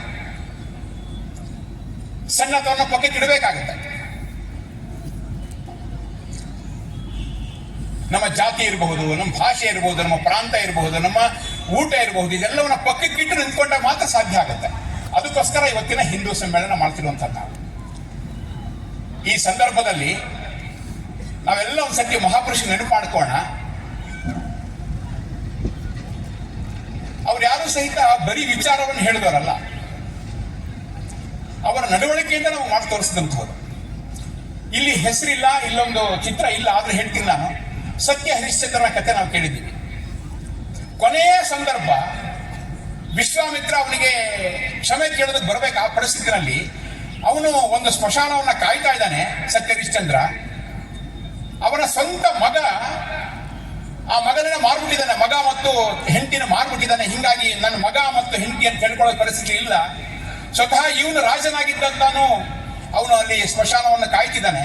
ಆಗ ಸ್ವಂತ ಮಗನ ಶವ ದಹನ ಮಾಡಬೇಕಾಗುತ್ತೆ. ಅವಾಗ ಹಣ ಕೇಳ್ತಾನೆ. ಯಾರ ಹತ್ರ ಹಣ ಕೇಳ್ತಾನೆ? ಹೆಂಡತಿ ಹತ್ರ ಕೇಳ್ತಾನೆ. ಹೆಂಡತಿ ಹತ್ರ ಮಾಂಗಲ್ಯ ಬಿಟ್ಟರೆ ಬೇರೆ ಇಲ್ಲ. ಆ ಒಂದು ಸ್ಥಿತಿಯನ್ನ ಕಲ್ಪನೆ ಮಾಡ್ತಾನೆ. ಅಂಥ ಸಂದರ್ಭ ಬಂದಾಗಲೂ ಸಹಿತ ಅವನು ತನ್ನ ಕರ್ತವ್ಯದ ಕಡೆಗೆ ಪ್ರಯತ್ನ ಮಾಡ್ತಾನಾಗ್ಲಿ. ಅಂಥ ಸತ್ಯ ಹರಿಶ್ಚಂದ್ರನ ಮೂಲಕ ನಾವು ಜೀವನವನ್ನು ಅರ್ಥ ಮಾಡ್ಕೊಳ್ತೀವಿ, ಸತ್ಯದ ಬೆಲೆನ ಅರ್ಥ ಮಾಡ್ಕೊಳ್ತೀವಿ. ಇಲ್ಲಿರೋ ಎಲ್ಲ ಮಹಾಪುರುಷರು ಹಾಗೆ ಜೀವನದಲ್ಲಿ ಕಷ್ಟಪಟ್ಟವರು, ಸುಲಭಕ್ಕಿದ್ದವರಲ್ಲ. ಶ್ರೀಕೃಷ್ಣ ಪರಮಾತ್ಮ ಅಂತ ಹೇಳ್ತೀವಿ ನಾವು. ಅವನು ದೇವರಲ್ಲಿ, ಅವನು ದರ್ಬಾರ್ ಮಾಡ್ಬೋದಾಗಿತ್ತು, ಸುದರ್ಶನ ಚಕ್ರ ಹಿಡ್ಕೊಂಡು ದಾದಾಗಿರಿ ಮಾಡ್ಬೋದಾಗಿತ್ತು, ಮಾಡಲಿಲ್ಲ. ಅವನೊಬ್ಬ ಚಾಲಕ ಆದ, ರಥವನ್ನು ನಡೆಸಿದ, ಆ ಕುದುರೆಗಳಿಗೆ ಅವನು ಮಾಲಿಶ್ ಮಾಡ್ದ, ಅವಕ್ಕೆ ಹುಲ್ ತಿನ್ನಿಸ್ದ. ಅರ್ಜುನನ ಸೇವಕನಾದ. ಇವನು ಹೇಳಿದಾಗ ಅರ್ಜುನ ಕೇಳ್ತಿದ್ದ ಸರಿ, ಆದ್ರೆ ಅರ್ಜುನನಿಗೆ ಒಬ್ಬ ಸಾರಥಿಯಾಗಿ ನಿಂತ್ಕೊಂಡಂತ ಕೃಷ್ಣ ಅವನೊಬ್ಬ ಸೇವಕನಾಗಿ ಕೆಲಸ ಮಾಡ್ದ. ನಾನು ಮಹಾಪುರುಷ, ನಾನು ದೇವರ ಅಂಶ, ಅವತಾರ ಅಂತ ಅವನು ಜಂಬ ಕೊಚ್ಕೊಳ್ಳಿಲ್ಲ ಅವನು. ಅದೇ ರೀತಿ ರಾಮ ಶಬರಿ ಕೊಟ್ಟಂತ ಹಣ್ಣುಗಳನ್ನ, ಎಂಜಲು ಹಣ್ಣನ್ನ ಪ್ರೀತಿಯಿಂದ ತಗೊಂಡ, ಗುಹನನ್ನ ಆಲಗಿಸಿಕೊಂಡ, ಕಪಿಗಳ ಸೈನ್ಯವನ್ನ ಮುನ್ನಡೆಸ್ದ. ಇವಕ್ಕೆ ಬರುತ್ತೆ ಇವಕ್ಕೆ ಅಂತ ಕಪಿಗಳನ್ನ ಅಲಕ್ಷ್ಯ ಮಾಡಲಿಲ್ಲ. ಅವನು ಹಿಡ್ಕೊಂಡೇ ಸೈನ್ಯ ಮಾಡ್ತಾನೆ. ನಾವೆಲ್ಲ ಈ ಕಿಷ್ಕಿಂದೆಯ ಭಾಗದವರೇ, ಹನುಮಂತನ ರೂಪಿಗಳೇ ನಾವು. ಹನುಮಂತ ಹೆಂಗೆ ಶಕ್ತಿ ಇದ್ರೂ ಮರ್ತೋಗಿದ್ನೋ ಹಂಗೆ ನಾವು ಮರ್ತೋಗಿರೋರೇನೆ. ಅಂತವ್ರನ್ನ ಕಟ್ಕೊಂಡು ಶ್ರೀರಾಮ ಕಷ್ಟಪಟ್ಟು ಬೇಕಿದ್ರೆ ಮಾಡಬಹುದಾಗಿತ್ತು. ಅವನು ವಿಷ್ಣುವಿನ ಅವತಾರ ಆಗಿರೋ ಕಾರಣಕ್ಕೋಸ್ಕರ ಅವನ ನೇರವಾಗಿ ರಾವಣನ ಕೊಂದು ಮುಗಿಸ್ಬೋದಾಗಿತ್ತು. ಅದು ಅಲ್ಲ, ಬದಲಾಗಿ ಒಬ್ಬ ಸಾಮಾನ್ಯ ಮನುಷ್ಯನಾಗಿ ತನ್ನ ಹೆಂಡತಿಯನ್ನು ಕಳ್ಕೊಂಡು ಅವನಿಗೋಸ್ಕರ ಹೆಂಡತಿಗೋಸ್ಕರ ಹತ್ತು ಯೋಚನೆ ಮಾಡಿ ನೀವು. ದೇವರು ಇಲ್ಲಿಗೆ ಬಂದು ನಮ್ಮಂತೆ ಪ್ರೀತಿ, ನಮ್ಮಂತೆ ವಿರಹ, ನಮ್ಮಂತೆ ವೇದನೆ, ನಮ್ಮಂತೆ ಆ ರೀತಿಯ ಒಂದು ಭಾವನೆಗಳನ್ನ ಅವನು ಹೊಂದುತ್ತಾನೆ ಅಂತಾದ್ರೆ ಅವಾಗ ದೇವರಿಗೂ ನಮ್ಗೆ ಸಂಬಂಧ ಬೆಳೆಯುತ್ತೆ. ಅವಾಗ ದೇವರು ಹೇಳಿದ ಮಾತನ್ನು ನಾವು ಕೇಳ್ತೀವಿ. ದೇವರು ಬರೀ ಆಚಾರ ಹೇಳಲಿಲ್ಲ, ವಿಚಾರವನ್ನು ಮಾಡಿ ತೋರಿಸ್ದ ಅವನು. ಎಷ್ಟು ಜನ ಕೂತ್ಕೊಂಡಿದೀವಿ, ನಮ್ಮ ಆಸ್ತಿ ಪಾಲು ಮಾಡಕ್ ಹೊರಟಾಗ ಸ್ವಲ್ಪ ಹೆಚ್ಚು ಕಮ್ಮಿ ಆಗ್ಬಿಟ್ರೆ ಸುಮ್ಮನಿರ್ತೀವ ನಾವು? ಒಂದಡಿ ಆಚೆ ಈಚೆ ಆಗ್ಬಿಟ್ರೆ ಸುಮ್ಮನಿರ್ತೀವ? ಅಂತ ಶ್ರೀರಾಮ ಮರುದಿನ ಬೆಳಿಗ್ಗೆ ಅವನು ಸಿಂಹಾಸನಕ್ಕೆ ಏರ್ಬೇಕು. ಅವತ್ತು ರಾತ್ರಿ ಅಂತ ಸೂಚನೆ ಕೊಡಲಾಗತ್ತೆ, ನಿನ್ನಿಂದ ಕಾಡಿಗೆ ಹೋಗ್ಬೇಕು. ಬರೀ ಸಿಂಹಾಸನ ಸಿಗಲ್ಲ ಅಂತಲ್ಲ, ನೀನು ನಾರು ಮಡಿಯನ್ನು ಹುಟ್ಟು, ಅರಣ್ಯದ ರೀತಿ ಏನ್ ಸಿಗುತ್ತೋ ಆ ನಾರು ಮಡಿಯನ್ನ ಹುಟ್ಟು ನೀನು ಕಾಡಿಗೆ ಹೋಗು ಅಂತ ಹೇಳುವಂತ ಆದೇಶ ಬಂದಾಗ ಅದನ್ನ ತಲೆ ಮೇಲೆ ಇಟ್ಕೊಂಡು ಅಪ್ಪ ಬೇಡ ಅಂತ ಹೇಳಿದ್ರು ಹೋಗ್ತಾನಲ್ಲ, ಅವನು ಶ್ರೀರಾಮ. ಅವನು ಇಲ್ಲಿ ನಮ್ಮಲ್ಲಿ ಅನೇಕರಿದ್ದೀವಿ, ಅನೇಕ ಪದಾಧಿಕಾರಿಗಳು ಇದ್ದೀವಿ, ಅನೇಕ ಸಂಸ್ಥೆಗಳಲ್ಲಿ ಸ್ಥಾನಮಾನ ಹೊಂದಿರೋದಿವಿ. ಅಕಸ್ಮಾತ್ ನಮಗೆ ಯಾರಿಗಾದ್ರೂ ನೀವು ಕೆಳಗೆ ಇಡಬಿಡು ಅಂತ ಹೇಳಿದ್ರೆ, ರಿಸೈನ್ ಮಾಡಿಬಿಡು ಅಂತ ಹೇಳಿದ್ರೆ ನಮಗೆ ಬೆಂಕಿ ಹತ್ಕೊಂಡ್ಬಿಡುತ್ತೆ. ನಮಗೆ ಸಾಧ್ಯನೇ ಇಲ್ಲ ನಾವು ಮಾಡೋದಕ್ಕೆ. ಅಂತ ಶ್ರೀರಾಮ ಅಯೋಧ್ಯೆಯ ಪಟ್ಟ ಅವನಿಗೆ ಕಾಲು ನಿಂತಿದೆ, ಅದರ ಪಕ್ಕಕ್ಕಿಟ್ಟು ಹೋಗ್ತಾನೆ. ಅಪ್ಪನ ಮಾತನ್ನ ನಿಭಾಯಿಸಬೇಕು ಅಂತ, ಅಪ್ಪನ ವಚನವನ್ನ ಪಾಲಿಸಬೇಕು ಅಂತ ಹೋಗ್ತಾನ ಅವನು. ಅದಕ್ಕಾಗಿ ಶ್ರೀರಾಮ ಆದ. ಬುದ್ಧ ಅವನು ಹೇಳ್ಕೊಂಡು ಹೋಗ್ತಿರ್ತಾನೆ. 100 ಜನ ಹಿಂದೆ ಬರ್ತಾ ಇರ್ತಾರೆ, ಎಲ್ಲರೂ ಸಹಿತ ತಮ್ಮ ಸಂಸಾರ ಎಲ್ಲವನ್ನ ಬಿಟ್ಟು ಅವನು ಹಿಂದ್ಗಡೆ ಹೋಗ್ತಾ ಇದ್ದಾರೆ. ಬುದ್ಧ ಮುಂದೆ ಹೋಗ್ತಿದ್ದಾನೆ, ನಗುಮುಖ, ಒಂದು ದೈವಿ ಕಳೆ. ಅವನು ಎದುರುಗಡೆ ನಾಗರ ಹಾವು ಬಂದರೂ ಸಹಿತ ಹಾವಿಗೆ ಆಶ್ಚರ್ಯ ಆಗುವಂತ ಒಂದು ಪ್ರೀತಿಯ ಒಂದು ವಾತಾವರಣ. ಒಬ್ಬ ಅಂಗುಲಿ ಮಾಲ ಅಂತ ಹೇಳುವಂತ ರಾಕ್ಷಸ ಬರ್ತಾನೆ. ಅವನು ಎಲ್ಲಾ ಬೆರಳುಗಳನ್ನ ಕತ್ತರಿಸ್ಕೊಂಡು ಅವನು ಕೊಂದು ತಿಂದು ಆ ಬೆರಳುಗಳಿಂದ ಒಂದು ಹಾರ ಹಾಕೊಂಡಂತ ರಾಕ್ಷಸ ಬರ್ತಾನೆ. ಬಂದು ಈ ಒಂದು ಬುದ್ಧನನ್ನು ನೋಡ್ತಾನೆ. ನೋಡಿದ ಕೂಡಲೇ ಅದು ಮನ ಪರಿವರ್ತನೆ ಆಗುತ್ತೆ. ಅವನು ನಮಸ್ಕಾರ ಮಾಡ್ತಾನೆ. ಅಂಥ ಬುದ್ಧ ಹೋಗ್ತಿರ್ಬೇಕಾದ್ರೆ ಒಬ್ಬ ಕೋಪಿಷ್ಟ ಬರ್ತಾನೆ, ಹತ್ರ ಬರ್ತಾನೆ. ಬುದ್ಧ ನಗ್ತಾನೆ ಇರ್ತಾನೆ. ಬುದ್ಧನ ಮುಖದ ಮೇಲೆ ಉಗುಳ್ತಾನ. ಸ್ವಲ್ಪ ಕಲ್ಪನೆ ಮಾಡ್ಕೊಳ್ಳಿ. ಯಾರನ್ನ ನಾವು ಪರಮಾತ್ಮನ ಅಂಶ ಅಂತ ಕರಿತೀವೋ, ಪರಮಾತ್ಮನ ಅವತಾರ ಅಂತ ಕರಿತೀವೋ, ಭಗವಾನ್ ಬುದ್ಧ ಅಂತ ಕರಿತೀವೋ, ಯಾರು ಅಂಥ ಒಂದು ಪೂರ್ಣತೆಯ ಜ್ಞಾನವನ್ನು ಪಡ್ಕೊಂಡಿದ್ದಾನೋ ಅಂಥ ಒಬ್ಬ 100 ಸಂತರ ಹಿಂದೆ ಒಂದು ಸನ್ಯಾಸಿಗಳ ಹಿಂದೆ ಬರ್ತಿರುವಂತ ಒಬ್ಬ ವ್ಯಕ್ತಿಗೆ ಮುಖದ ಮೇಲೆ ಉಗುಳು ಹೇಳ್ತಾನೆ. ಆಗ ಮುಖದಲ್ಲಾದಂತ ಉಗುಳನ್ನು ಒರೆಸ್ಕೊಳ್ತಾನೆ. ಸಿಟ್ಟು ಬರಲ್ಲ ಅವನಿಗೆ.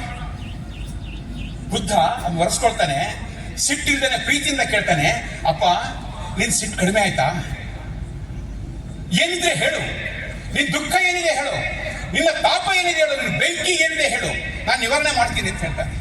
ಇದನ್ನ ಯಾರಿಗಾದ್ರೂ ಮಾಡ್ಲಿಕ್ಕೆ ಸಾಧ್ಯ ಇದೆಯಾ ನಮಗೆ? ಸ್ಥಿತ ಪ್ರಜ್ಞತೆಯ ಉಚ್ಚ ಶಿಖರ ಅವನು. ಅಂತ ಬುದ್ಧ ಅವನೊಬ್ಬ ಸಾಮಾನ್ಯ ವ್ಯಕ್ತಿಯಾಗಿ ಪರಮಾತ್ಮನ ಅವತಾರ ಆಗಿದ್ರು ಸಹಿತ ನಮ್ಮಂತೆ ಓಡಾಡ್ದ, ನಮ್ಮಂತೆ ಕೂತ್ಕೊಂಡ, ನಮ್ಮಂತೆ ಹಸಿವಿನಿಂದ ಒದ್ದಾಡ್ದ, ಮಲಗಿದ್ದ, ನೆಲದ ಮಲಗಿದ್ದ, ಹುಲ್ಲಿನ ಮಲಗಿದ್ದ. ಆ ರೀತಿ ಇದ್ದಂತ ಮಹಾಪುರುಷ ಮಧ್ಯದಲ್ಲಿ ನಾವು ಹುಟ್ಟಿದಂಥವರು. ನಾವಿವತ್ತು ಅನೇಕ ಬಾರಿ ನಮ್ಮ ಸಣ್ಣ ಸಣ್ಣ ವಿಷಯಗಳಿಗೆ ಬಹಳ ದೊಡ್ಡ ಸಂಗತಿಗಳಂತ ಅನ್ಕೊಳ್ತೀವಿ. ನಾವು ಅವರನ್ನ ನೆನ್ಪಿಟ್ಕೋಬೇಕು. ಅದೇ ನಾವು ಮಾಡಬೇಕಾದಂತ ದೊಡ್ಡ ಕೆಲಸ ಅಂತ ಅನ್ಸುತ್ತೆ. ಇವತ್ತು ನಮ್ಮ ಹಿಂದೂ ಸಮಾಜ ಹೇಗಿದೆ ಇವತ್ತು? ಅಂತ ಮಹಾಪುರುಷರನ್ನು ಕೊಟ್ಟಂತ ಹಿಂದೂ ಸಮಾಜ, ಕೃಷ್ಣ ಅವನೊಬ್ಬ ಗೋಪಾಲಕ, ಅವನು ಗೊಲ್ಲ, ಹಸುಗಳನ್ನ ಮೇಯಿಸ್ಕೊಂಡಿದ್ದಂತಹ ಆ ರೀತಿಯ ವೃತ್ತಿಯಿಂದ ಒಬ್ಬ ವ್ಯಕ್ತಿ. ಅವನನ್ನು ದೇವರಂತ ಪೂಜೆ ಮಾಡಿದ್ದೆ. ರಾಮ ಅವನು ಕ್ಷತ್ರಿಯ. ಯಾರು ವೇದಗಳನ್ನ ಬರೆದ್ರೋ, ಉಪನಿಷತ್ತುಗಳನ್ನ ಬರೆದ್ರೋ, ಮಹಾಭಾರತವನ್ನ ಬರೆದ್ರೋ ಅಂತ ಒಬ್ಬ ವೇದ ವ್ಯಾಸ ಅವನೊಬ್ಬ ಬೆಸ್ತ ಕಣ್ಣಿಗೆ ಹುಟ್ಟಿದಂತ ಹುಡುಗ. ಆದ್ರೆ ನಾವು ಕಣ್ಣಿಗೆ ಹೊತ್ಕೊಂಡು ಇವತ್ತು ನಾವು ಭಾಗವತವನ್ನು ಓದ್ತೀವಿ, ಕಣ್ಣಿಗೆ ಹೊತ್ಕೊಂಡು ಗೀತೆಯನ್ನ ಓದ್ತೀವಿ. ಆ ಗೀತೆ ಹೇಗಿದೆ? ಅದು ಇಡೀ ಜಗತ್ತನ್ನ ಶಾಂತಿ ಮಾಡುವಂತಹ ವಿಷಯಗಳನ್ನ ಇನ್ನೊಬ್ಬರ ಮೂಲಕ ಹೇಳಿಸಿ. ಅವಾಗಲೇ ಟೆಕ್ನಾಲಜಿ ಹೇಗಿರ್ಬೋದು ನೋಡಿ. ಈ ರೀತಿಯಲ್ಲಿ ನಮ್ಮ ಹಿರಿಯರು ನಮ್ಮನ್ನು ಬೆಳೆಸಿರುವಂತಹ ರೀತಿ. ಹಾಗಾಗಿ ನಾವು ಜಾತಿಯಿಂದ ಏನೇ ಆಗಿರಬಹುದು, ನಾವು ಜಾತಿಯಿಂದ ಅಲ್ಲ, ನಮ್ಮ ನಡವಳಿಕೆಯಿಂದ ಮುಖ್ಯ. ನಾನು ಜಾತಿಯಿಂದ ಶ್ರೇಷ್ಠ ಆಗ್ಬಿಟ್ಟಿದೆ ಅನ್ನೋ ಕಾರಣಕ್ಕೋಸ್ಕರ ಯಾರು ನಾವು ಆಕಾಶದಲ್ಲಿ ತೇಲುವಂತ ಅವಶ್ಯಕತೆ ಇಲ್ಲ. ನಾನು ಜಾತಿಯಿಂದ ಕೀಳು ಅಂತ ಅನ್ಕೊಂಡು ಯಾರಾದ್ರೂ ಕುಸಿದುವಂತ ಅವಶ್ಯಕತೆ ಇಲ್ಲ. ಅಂತ ಒಂದು ಪರಿಸ್ಥಿತಿ ಈಗೆಲ್ಲ ಇಲ್ಲ. ಈಗ ಆದ್ರೂ ಮನಸ್ಸಲ್ಲಿ ಇಟ್ಕೋಬೇಕಾಗಿರುವಂಥದ್ದು, ನಾನು ಯಾರಿಗೂ ಮೇಲಲ್ಲ, ನಾನು ಯಾರಿಗೂ ಕೀಳಲ್ಲ ಅನ್ನುವ ಬಸವಣ್ಣನವರ ಮಾತನ್ನೇ ಹೇಳೋದಾದ್ರೆ, ಎನಗಿಂತ ಕಿರಿಯರಿಲ್ಲ, ಶಿವಭಕ್ತರಿಗಿಂತ ಹಿರಿಯರಿಲ್ಲ ಅಂತ ಹೇಳ್ಕೊಂಡು ವಿನಮ್ರ ರೀತಿಯಲ್ಲಿದೆಯಲ್ಲ, ಇದು ನಮ್ಮ ಜೀವನದ ಭಾಗ ಆಗ್ಬೇಕು. ಆಗ ಹಿಂದೂ ಸಮ್ಮೇಳನ ಮಾಡಿದ್ದು ಸಾರ್ಥಕ ಆಗುತ್ತೆ. ಅದಕ್ಕೋಸ್ಕರ ನಾವೆಲ್ಲರೂ ಯೋಚನೆ ಮಾಡಬೇಕಾಗಿರುವಂತಹದ್ದು, ನಾವು ಯಾವುದೇ ಕಾರಣಕ್ಕೂ ನನ್ನ ಮನಸ್ಸಿನಲ್ಲಿ ಇವತ್ತಿನಿಂದ ಮುಂದೆ ನಾನು ಮೇಲು ಅಂತನೂ ಭಾವಿಸಲ್ಲ, ಕೀಳು ಅಂತನೂ ಭಾವಿಸಲ್ಲ. ಅದು ಏನೇ ಇರಬಹುದು, ರಿಸರ್ವೇಶನ್ ಇರಬಹುದು, ಇಲ್ಲದೆ ಇರಬಹುದು, ಅದು ಏನಿದೆಯೋ ಇರಲಿ, ನಾನು ಮಾತ್ರ ನನ್ನ ಮಕ್ಕಳನ್ನ, ನನ್ನ ಕುಟುಂಬವನ್ನ, ನಾನೆಲ್ಲವನ್ನೂ ಸಹಿತ ಆ ರೀತಿ ನೋಡ್ಕೊಳ್ತೀನಿ ಅಂತ ಹೇಳ್ತಾ ಸ್ಥಿತಿಗೆ ಬರಬೇಕು. ಇವತ್ತು ಇನ್ನೊಂದು ನಮಗೆಲ್ರಿಗೂ ಯುವಕರಿಗೆ ಮತ್ತು ಎಳೆ ಪೀಳಿಗೆಗೆ ಬರ್ತಿರುವಂತಹ ವಿಷಯಗಳು. ನಾನು ಆಗಲೇ ಪ್ರಶ್ನೆ ಕೇಳಿದೆ, 25 ವರ್ಷ 50 ವರ್ಷ ಆದ್ಮೇಲೆ ನಮ್ಮ ಮಗು ಹೇಗಿರುತ್ತೆ ಅಂತ. ನಮ್ಮ ಮಗು ಓದಕ್ಕೆ ಹೋಗುತ್ತೆ, ನಮ್ಮ ಮಗು ಕೆಲಸಕ್ಕೆ ಹೋಗುತ್ತೆ, ಅದು ಹುಡುಗಿ ಆಗಿರ್ಲಿ ಹುಡುಗ ಆಗಿರ್ಲಿ. ಹೋದಾಗ ನಮ್ಮ ಮನೆಯ ಹುಡುಗ ಅಥವಾ ಹುಡುಗಿ ಇದ್ದಂಗೆ ಇರ್ತಾಳೆ. ಅವಳು ಕೆಟ್ಟು ಹೋಗಲ್ಲ, ಅವಳು ದುಶ್ಚಟಗಳಿಗೆ ಬಲಿಯಾಗಲ್ಲ, ಇವತ್ತಿನ ಅನೇಕ ರೀತಿಯ ಹೊಡೆತಗಳಿಗೆ ಅವಳು ಸಿಗಲ್ಲ. ಅವಳು ಹೇಗಿದ್ದಾಳೋ ಹಾಗೆ ಇರ್ತಾಳೆ, ಶುದ್ಧವಾಗಿರ್ತಾಳೆ, ಶುದ್ಧವಾಗಿರ್ತಾನೆ, ಒಳ್ಳೆಯವನಾಗಿರ್ತಾನೆ ಅಥವಾ ಒಳ್ಳೆಯವಳಾಗಿರ್ತಾಳೆ, ಕೆಟ್ಟು ಹೋಗಲ್ಲ ಅಂತ ಇವತ್ತು ಗ್ಯಾರಂಟಿ ಕೊಡಕ್ ಸಾಧ್ಯ ಇದೆಯಾ? ನಾವೆಲ್ಲರೂ ಯೋಚನೆ ಮಾಡಬೇಕಾಗಿದೆ. ಡ್ರಗ್ಸ್ ಇದೆ ಹೊರಗಡೆ, ಪ್ರೀತಿಯ ಮೋಹದ ಜಾಲವನ್ನು ಇಟ್ಕೊಂಡಿರುವಂತಹ ಲವ್ ಜಿಹಾದ್ ಅಂತ ಸಂಗತಿಗಳಿದೆ, ಮತಾಂತರದಂತಹ ಷಡ್ಯಂತ್ರಗಳಿದೆ, ಆನ್ಲೈನ್ ಗೇಮ್ಗಳಿದೆ. ಪಕ್ಕದ ನರೇಗಲ್, ನಮ್ಮದೇ ಜಿಲ್ಲೆಯ ನರೇಗಲ್ ಪಕ್ಕದ ತಾಲೂಕಿನ ಒಂದು ಗ್ರಾಮ, ಪಟ್ಟಣ. ಆ ಪಟ್ಟಣದಲ್ಲಿ 2 ವರ್ಷಗಳಲ್ಲಿ 32 ಜನ ಯುವಕರು ಆನ್ಲೈನ್ ಬೆಟ್ಟಿಂಗೋಸ್ಕರ ಗೇಮಿಂದಾಗಿ ಅವರು ಪ್ರಾಣ ಕಳ್ಕೊಂಡಿದ್ದಾರೆ, ಆತ್ಮಹತ್ಯೆ ಮಾಡ್ಕೊಂಡಿದ್ದಾರೆ. ನಾವೆಲ್ಲರೂ ಯೋಚನೆ ಮಾಡಬೇಕಾಗಿದೆ, ನಮ್ಮ ಮನೆಯ ಮಗ, ನಮ್ಮ ಮನೆಯ ಮಗಳು ಈ ರೀತಿ ಬಲಿಯಾಗಬೇಕಾ? ಮಾನಸಿಕವಾಗಿ ಎಷ್ಟು ನಮ್ಮ ಮಕ್ಕಳು ಗಟ್ಟಿ ಇದ್ದಾರೆ ಇವತ್ತು. ಜೀವನದಲ್ಲಿ ಏನೇ ಕಷ್ಟ ಬರಲಿ, ಏನೇ ಸಮಸ್ಯೆ ಬರಲಿ, ನಾವು ಎದುರಿಸ್ತೀವಿ ಅಂತ ಹೇಳುವಂತ ನಮ್ಮ ಮನೆಯ ಶಕ್ತಿ ಇದೆಯಾ? ನಮ್ಮ ಮಕ್ಕಳ ಶಕ್ತಿ ಇದೆಯಾ? ಬರೀ ಅಮ್ಮ ಬೈಯೋದಲ್ಲ, ಅಪ್ಪ ಬೈಯೋದಲ್ಲ, ಎಂಥದೇ ಪರಿಸ್ಥಿತಿ ಬರಲಿ ನಾವು ನಮ್ಮ ಜೀವನವನ್ನು ಮುಂದೆ ನಡೆಸ್ತೀವಿ. ನಾವು ಹತಾಶರಾಗೋದಿಲ್ಲ, ನಾವು ನಿರಾಶರಾಗೋದಿಲ್ಲ, ನಾವು ಇನ್ಯಾವುದೇ ಕೆಟ್ಟ ಹಾದಿಯಲ್ಲಿ ಹಿಡಿಯೋದಿಲ್ಲ. ನಾವು ಜೀವನವನ್ನ ಒಂದು ಹೋರಾಟ ಅಂತ ಕಷ್ಟಗಳನ್ನ, ನಷ್ಟಗಳನ್ನ, ಸಮಸ್ಯೆಗಳನ್ನ ಎದೆಗೊಡ್ತೀವಿ, ಎದುರಿಸ್ತೀವಿ ಅಂತ ಹೇಳುವಂತ ಧೈರ್ಯ ನಮ್ಮ ಮಕ್ಕಳಿಗೆ ಎಷ್ಟು ತುಂಬಿದೀವಿ ನಾವಿವತ್ತು. ಅದರ ಮೇಲೆ ಹಿಂದೂ ಸಮಾಜದ ಭವಿಷ್ಯ ನಿಂತಿದೆ. ಈ ಜೊಳ್ಳು ಪೊಳ್ಳು ಟುಸ್ಸು ಪುಸ್ಸು ಮಕ್ಕಳನ್ನ ಇಟ್ಕೊಂಡು ನಾವು ಬದುಕಕ್ಕಾಗಲ್ಲ. ನಾವು ನಮ್ಮ ಮಕ್ಕಳನ್ನ ನಾವು ಗಟ್ಟಿಗೊಳಿಸಬೇಕಾಗಿದೆ ಇವತ್ತು, ಬಲಿಷ್ಠ ಮಾಡಬೇಕಾಗಿದೆ ಇವತ್ತು. ಬರೀ ಶರೀರ ಮಾತ್ರ ಅಲ್ಲ, ಮನಸ್ಸುಗಳು ಗಟ್ಟಿ ಮಾಡಬೇಕಾಗಿದೆ, ಬುದ್ಧಿಯನ್ನು ಗಟ್ಟಿ ಮಾಡಬೇಕಾಗಿದೆ. ಅನೇಕ ಕೆಟ್ಟ ವಿಚಾರಗಳನ್ನು ತುಂಬುವಂತ ಪ್ರಯತ್ನ ನಡೀತಾ ಇದೆ. ಅದಕ್ಕೋಸ್ಕರ ಅದು ಗ್ಯಾರಂಟಿ ಹೇಗಪ್ಪ ಕೊಡೋದಂದ್ರೆ, ನಮ್ಮ ಮನೆಯ ಸಂಸ್ಕಾರಗಳ ಮೂಲಕ, ನಮ್ಮ ಮನೆಯಲ್ಲಿ ಏನು ಹೇಳ್ಕೊಡ್ತೀವೋ, ನಮ್ಮ ಮನೆಯಲ್ಲಿ ಹೇಗೆ ನಾವು ನಡ್ಕೊಳ್ತೀವೋ ಅದು ಬಹಳ ಮುಖ್ಯ. ಅದಕ್ಕೆ ತಂದೆ ತಾಯಿಗಳಲ್ಲಿ ಅದೊಂದು ವಿನಂತಿ ಏನಪ್ಪಾ ಅಂದ್ರೆ, ಹಿರಿಯರನ್ನ ಮಕ್ಕಳು ಹೇಳಿದ ಮಾತನ್ನ ಕೇಳೋದಲ್ಲ, ನಾವು ಹೆಂಗ್ ನಡ್ಕೊಳ್ತೀವೋ ಹಂಗೆ ನಡ್ಕೊಳ್ತಾರ ಅವರು. ಅದಕ್ಕೋಸ್ಕರ ಆ ರೀತಿಯ ಒಂದು ಕುಟುಂಬಗಳಲ್ಲಿ ಒಳ್ಳೆಯ ವಾತಾವರಣ ತರುವಂತ ಪ್ರಯತ್ನ ಮಾಡಬೇಕಾಗಿರುವಂತಹದ್ದು. ಇನ್ನು 2ನೇ ಭಾಗ ನಾವೆಲ್ಲರೂ ಯೋಚನೆ ಮಾಡಬೇಕಾಗಿರುವಂತಹದ್ದು, ಇತ್ತೀಚೆಗೊಂದು ಘಟನೆ ನಡೀತು. ಹುಬ್ಬಳ್ಳಿಯ ಇನಾಮ್ ವೀರಾಪುರ ಅನ್ನೋ ಕಡೆಗೆ ಒಂದು ಮರ್ಯಾದಾ ಗೇಡು ಹತ್ಯೆ ನಡೀತು. ನಾವು ಶೆಲ್ಟರ್ ಸನ್ನಿಧಿಲಿ ಇದೀವಿ. ನಾವು ಸ್ವಲ್ಪ ಯೋಚನೆ ಮಾಡೋಣ. ಈ ಘಟನೆಯಿಂದ ಬಸವಣ್ಣವ್ರಿಗೆ ಏನನ್ಸಿರಬಹುದು? ಅಣ್ಣ ಬಸವಣ್ಣ, ಜಗಜ್ಯೋತಿ ಬಸವೇಶ್ವರರಿಗೆ ಹೇಗನ್ಸಿರಬಹುದು? ನಮ್ಮ ಮನೆಯ ಹುಡುಗಿ ಹೌದು, ಹೆತ್ತ ತಂದೆನೆ ಯಾವ ಕೈಗಳು ಆ ಮಗುವನ್ನ ಮುದ್ದಾಡಿತ್ತೋ, ಯಾವ ಕೈಗಳು ಆ ತಲೆಯನ್ನ, ಆ ದೇಹವನ್ನ ಸ್ಪರ್ಶಿಸಿ ಪ್ರೀತಿಯಿಂದ ಅಪ್ಕೊಂಡಿತ್ತೋ ಅದೇ ಕೈಗಳಿಂದ, ಕತ್ತಿಯಿಂದ, ಕೊಡಲಿಯಿಂದ ಮಗುವನ್ನ ಕೊಂದು ಸಿಟ್ಟು ತೀರಿಸ್ಕೋಬೇಕು ಅಂತ ಹೇಳುವಂತ ಒಂದು ದ್ವೇಷ ಬರುತ್ತಂತಾದ್ರೆ ನಾವೆಲ್ಲರೂ ಆಲೋಚನೆ ಮಾಡಬೇಕು, ಇದರ ಮೂಲ ಎಲ್ಲಿದೆ? ಯಾಕೆ ಒಬ್ಬ ಸಾತ್ವಿಕ, ಒಬ್ಬ ಶರಣ ಅಂತ ಕರೆಸ್ಕೊಳ್ಬೇಕಾಗಿದ್ದಂತ ವ್ಯಕ್ತಿ ಇವತ್ತು ದುಷ್ಟನ ಅಂತ ನಿಂತ್ಕೊಂಡ್ಬಿಟ್ಟಿದ್ದಾನೆ, ಒಬ್ಬ ಕೊಲೆಗಡಕನ ಅಂತ ನಿಂತ್ಕೊಂಡ್ಬಿಟ್ಟಿದ್ದಾನೆ. ಅಪ್ಪ ಅವನ ಹಿಂದಿನ ಎಷ್ಟೇ ಒಂದು ಒಳ್ಳೆ ಕೆಲಸ ಇರಬಹುದು, ಇವತ್ತು ಮಾತ್ರ ಕೊಲೆಗಡಕನಾಗಿ ನಿಂತ್ಕೊಂಡು ಅವನ ಮನಸ್ಸನ್ನ ಅಷ್ಟು ಒಂದು ಕೆಟ್ಟ ಸ್ಥಿತಿ ತರೋದಕ್ಕೆ ಏನ್ ಕಾರಣ? ಅದು ಯೋಚನೆ ಮಾಡಬೇಕಾಗಿರಮ್ಮ. ಅದಕ್ಕೆ ತುಂಬಾ ಸರ್ತಿ ನಾವು ಅಣ್ಣ ಬಸವಣ್ಣನವರನ್ನ ಕೇವಲ ನಮ್ಮ ಹೊಟ್ಟೆ ಪಾಡಿಗೋಸ್ಕರ ಬಳಸ್ಕೊಳ್ತೀವಾ ಅಂತ ಅನ್ಸುತ್ತೆ ನಮಗೆ. ದಯವಿಟ್ಟು ಯಾರು ತಪ್ಪು ತಿಳ್ಕೋಬೇಡಿ. 3 ವಿಭೂತಿ ಪಟ್ಟ ಹಚ್ಚಿ ಒಂದು ಲಿಂಗ ಕಟ್ಟಿಕೊಂಡು ನಾನು ಬಸವಣ್ಣವರ ಅನುಯಾಯಿ ಅಂತ ಹೇಳ್ಕೊಳ್ಳೋದು ಸಹಿತ ಅದು ನಿಜವಾಗ್ಲೂ ನನ್ನ ಆಚರಣೆಯಲ್ಲಿ ಇದೆಯೋ ಅಥವಾ ಕೇವಲ ಅದು ಒಂದು ನನ್ನ ಉಪಜೀವನಕ್ಕೋಸ್ಕರ ಅಂತ ಯೋಚನೆ ಮಾಡಬೇಕಾಗುತ್ತೆ ನಾವೆಲ್ಲ ಸಹಿತ. ಬಸವಣ್ಣವ್ರಿಗೆ ನಿಜಕ್ಕೂ ದುಃಖ ಆಗಿರುತ್ತೆ, ಅಪಾರ ದುಃಖ ಆಗಿರುತ್ತೆ. ಯಾವ ಕಾರಣಕ್ಕೋಸ್ಕರ ಕಲ್ಯಾಣವನ್ನ ಬಿಟ್ಟು, ಬಸವ ಕಲ್ಯಾಣವನ್ನ ಬಿಟ್ಟು ಅವರು ಕೊನೆಗೆ ಕೂಡಲ ಸಂಗಮದಲ್ಲಿ ಅವರು ಲೀನ ಆಗ್ತಾರೋ ಆ ಕಾರಣ ಕೊಟ್ಟಂತ ಒಂದು ಸಂದರ್ಭನೇ ಮಧುವರಸನ ಮಗಳು ಕಲ್ಯಾಣಿ, ಹಾಗೇನೆ ಹರಳಯ್ಯನ ಮಗ ಶೀಲವಂತ. ನಾವಿಲ್ಲೂ ಯೋಚನೆ ಮಾಡಬೇಕಾಗಿರೋದು ಆ ಹುಡುಗನ ಹೆಸರು ವಿವೇಕಾನಂದ. ವಿವೇಕಾನಂದನನ್ನ ಮಾನ್ಯ ಮಾಡಿದ್ರು. ಏನ್ ತಪ್ಪಾಗಿತ್ತು ಅದರಿಂದ? ನಾವೆಲ್ಲರೂ ಯೋಚನೆ ಮಾಡಬೇಕಾಗಿರೋದು, ಒಂದು ಸಮಾಜ ಯೋಚನೆ ಮಾಡಬೇಕಾಗಿರೋದು. ಒಂದು ಲವ್ ಜಿಹಾದ್ಗೂ ಇದಕ್ಕೂ ವ್ಯತ್ಯಾಸ ಇದೆ, ದಯವಿಟ್ಟು ತಾವೆಲ್ಲರೂ ಅರ್ಥ ಮಾಡ್ಕೊಳ್ಳಿ. ಲವ್ ಜಿಹಾದ್ನ ಯಾಕೆ ವಿರೋಧ ಮಾಡ್ತೀವಿ ಅಂತ ಹೇಳಿದ್ರೆ ಅಲ್ಲಿ ಕುತಂತ್ರ ಇದೆ, ಷಡ್ಯಂತ್ರ ಇದೆ. ಮತವನ್ನ ಬದಲಾಯಿಸುವಂತಹ, ತಮ್ಮ ಜನಸಂಖ್ಯೆಯನ್ನು ಹೆಚ್ಚಿಸುವಂತಹ, ಕಟ್ಟಿಕೊಂಡಂತಹ ಹುಡುಗಿಯನ್ನ ಇನ್ನೊಂದು ಕೆಟ್ಟ ರೂಪಕ್ಕೆ ಬಳಸ್ಕೊಳ್ಳುವಂತಹ ಪ್ರಯತ್ನಗಳು ನಡೆದಿರುವಂತಹ ಭಾಗ ಇದೆ. ಅದು ಬೇರೆ ವಿಷಯ. ಆದ್ರೆ ಈ ಪ್ರೇಮ ವಿವಾಹ ಇದು ಈ ರೀತಿ ವಿರೂಪಕ್ಕೆ ಹೋಗುತ್ತಂತ ಅನ್ಕೊಳ್ಳೋದಾದ್ರೆ ನಾಗರಿಕ ಸಮಾಜ ನಿಜಕ್ಕೂ ತಲೆ ತಗ್ಗಿಸ್ಬೇಕಾಗುತ್ತೆ. ನಮ್ಮಲ್ಲಿ ಅನೇಕರಿಗೆ ಅನಿಸಿದೆ, ನಮಗಿದೆ ತಪ್ಪಾಯಿತು ಅಂತ.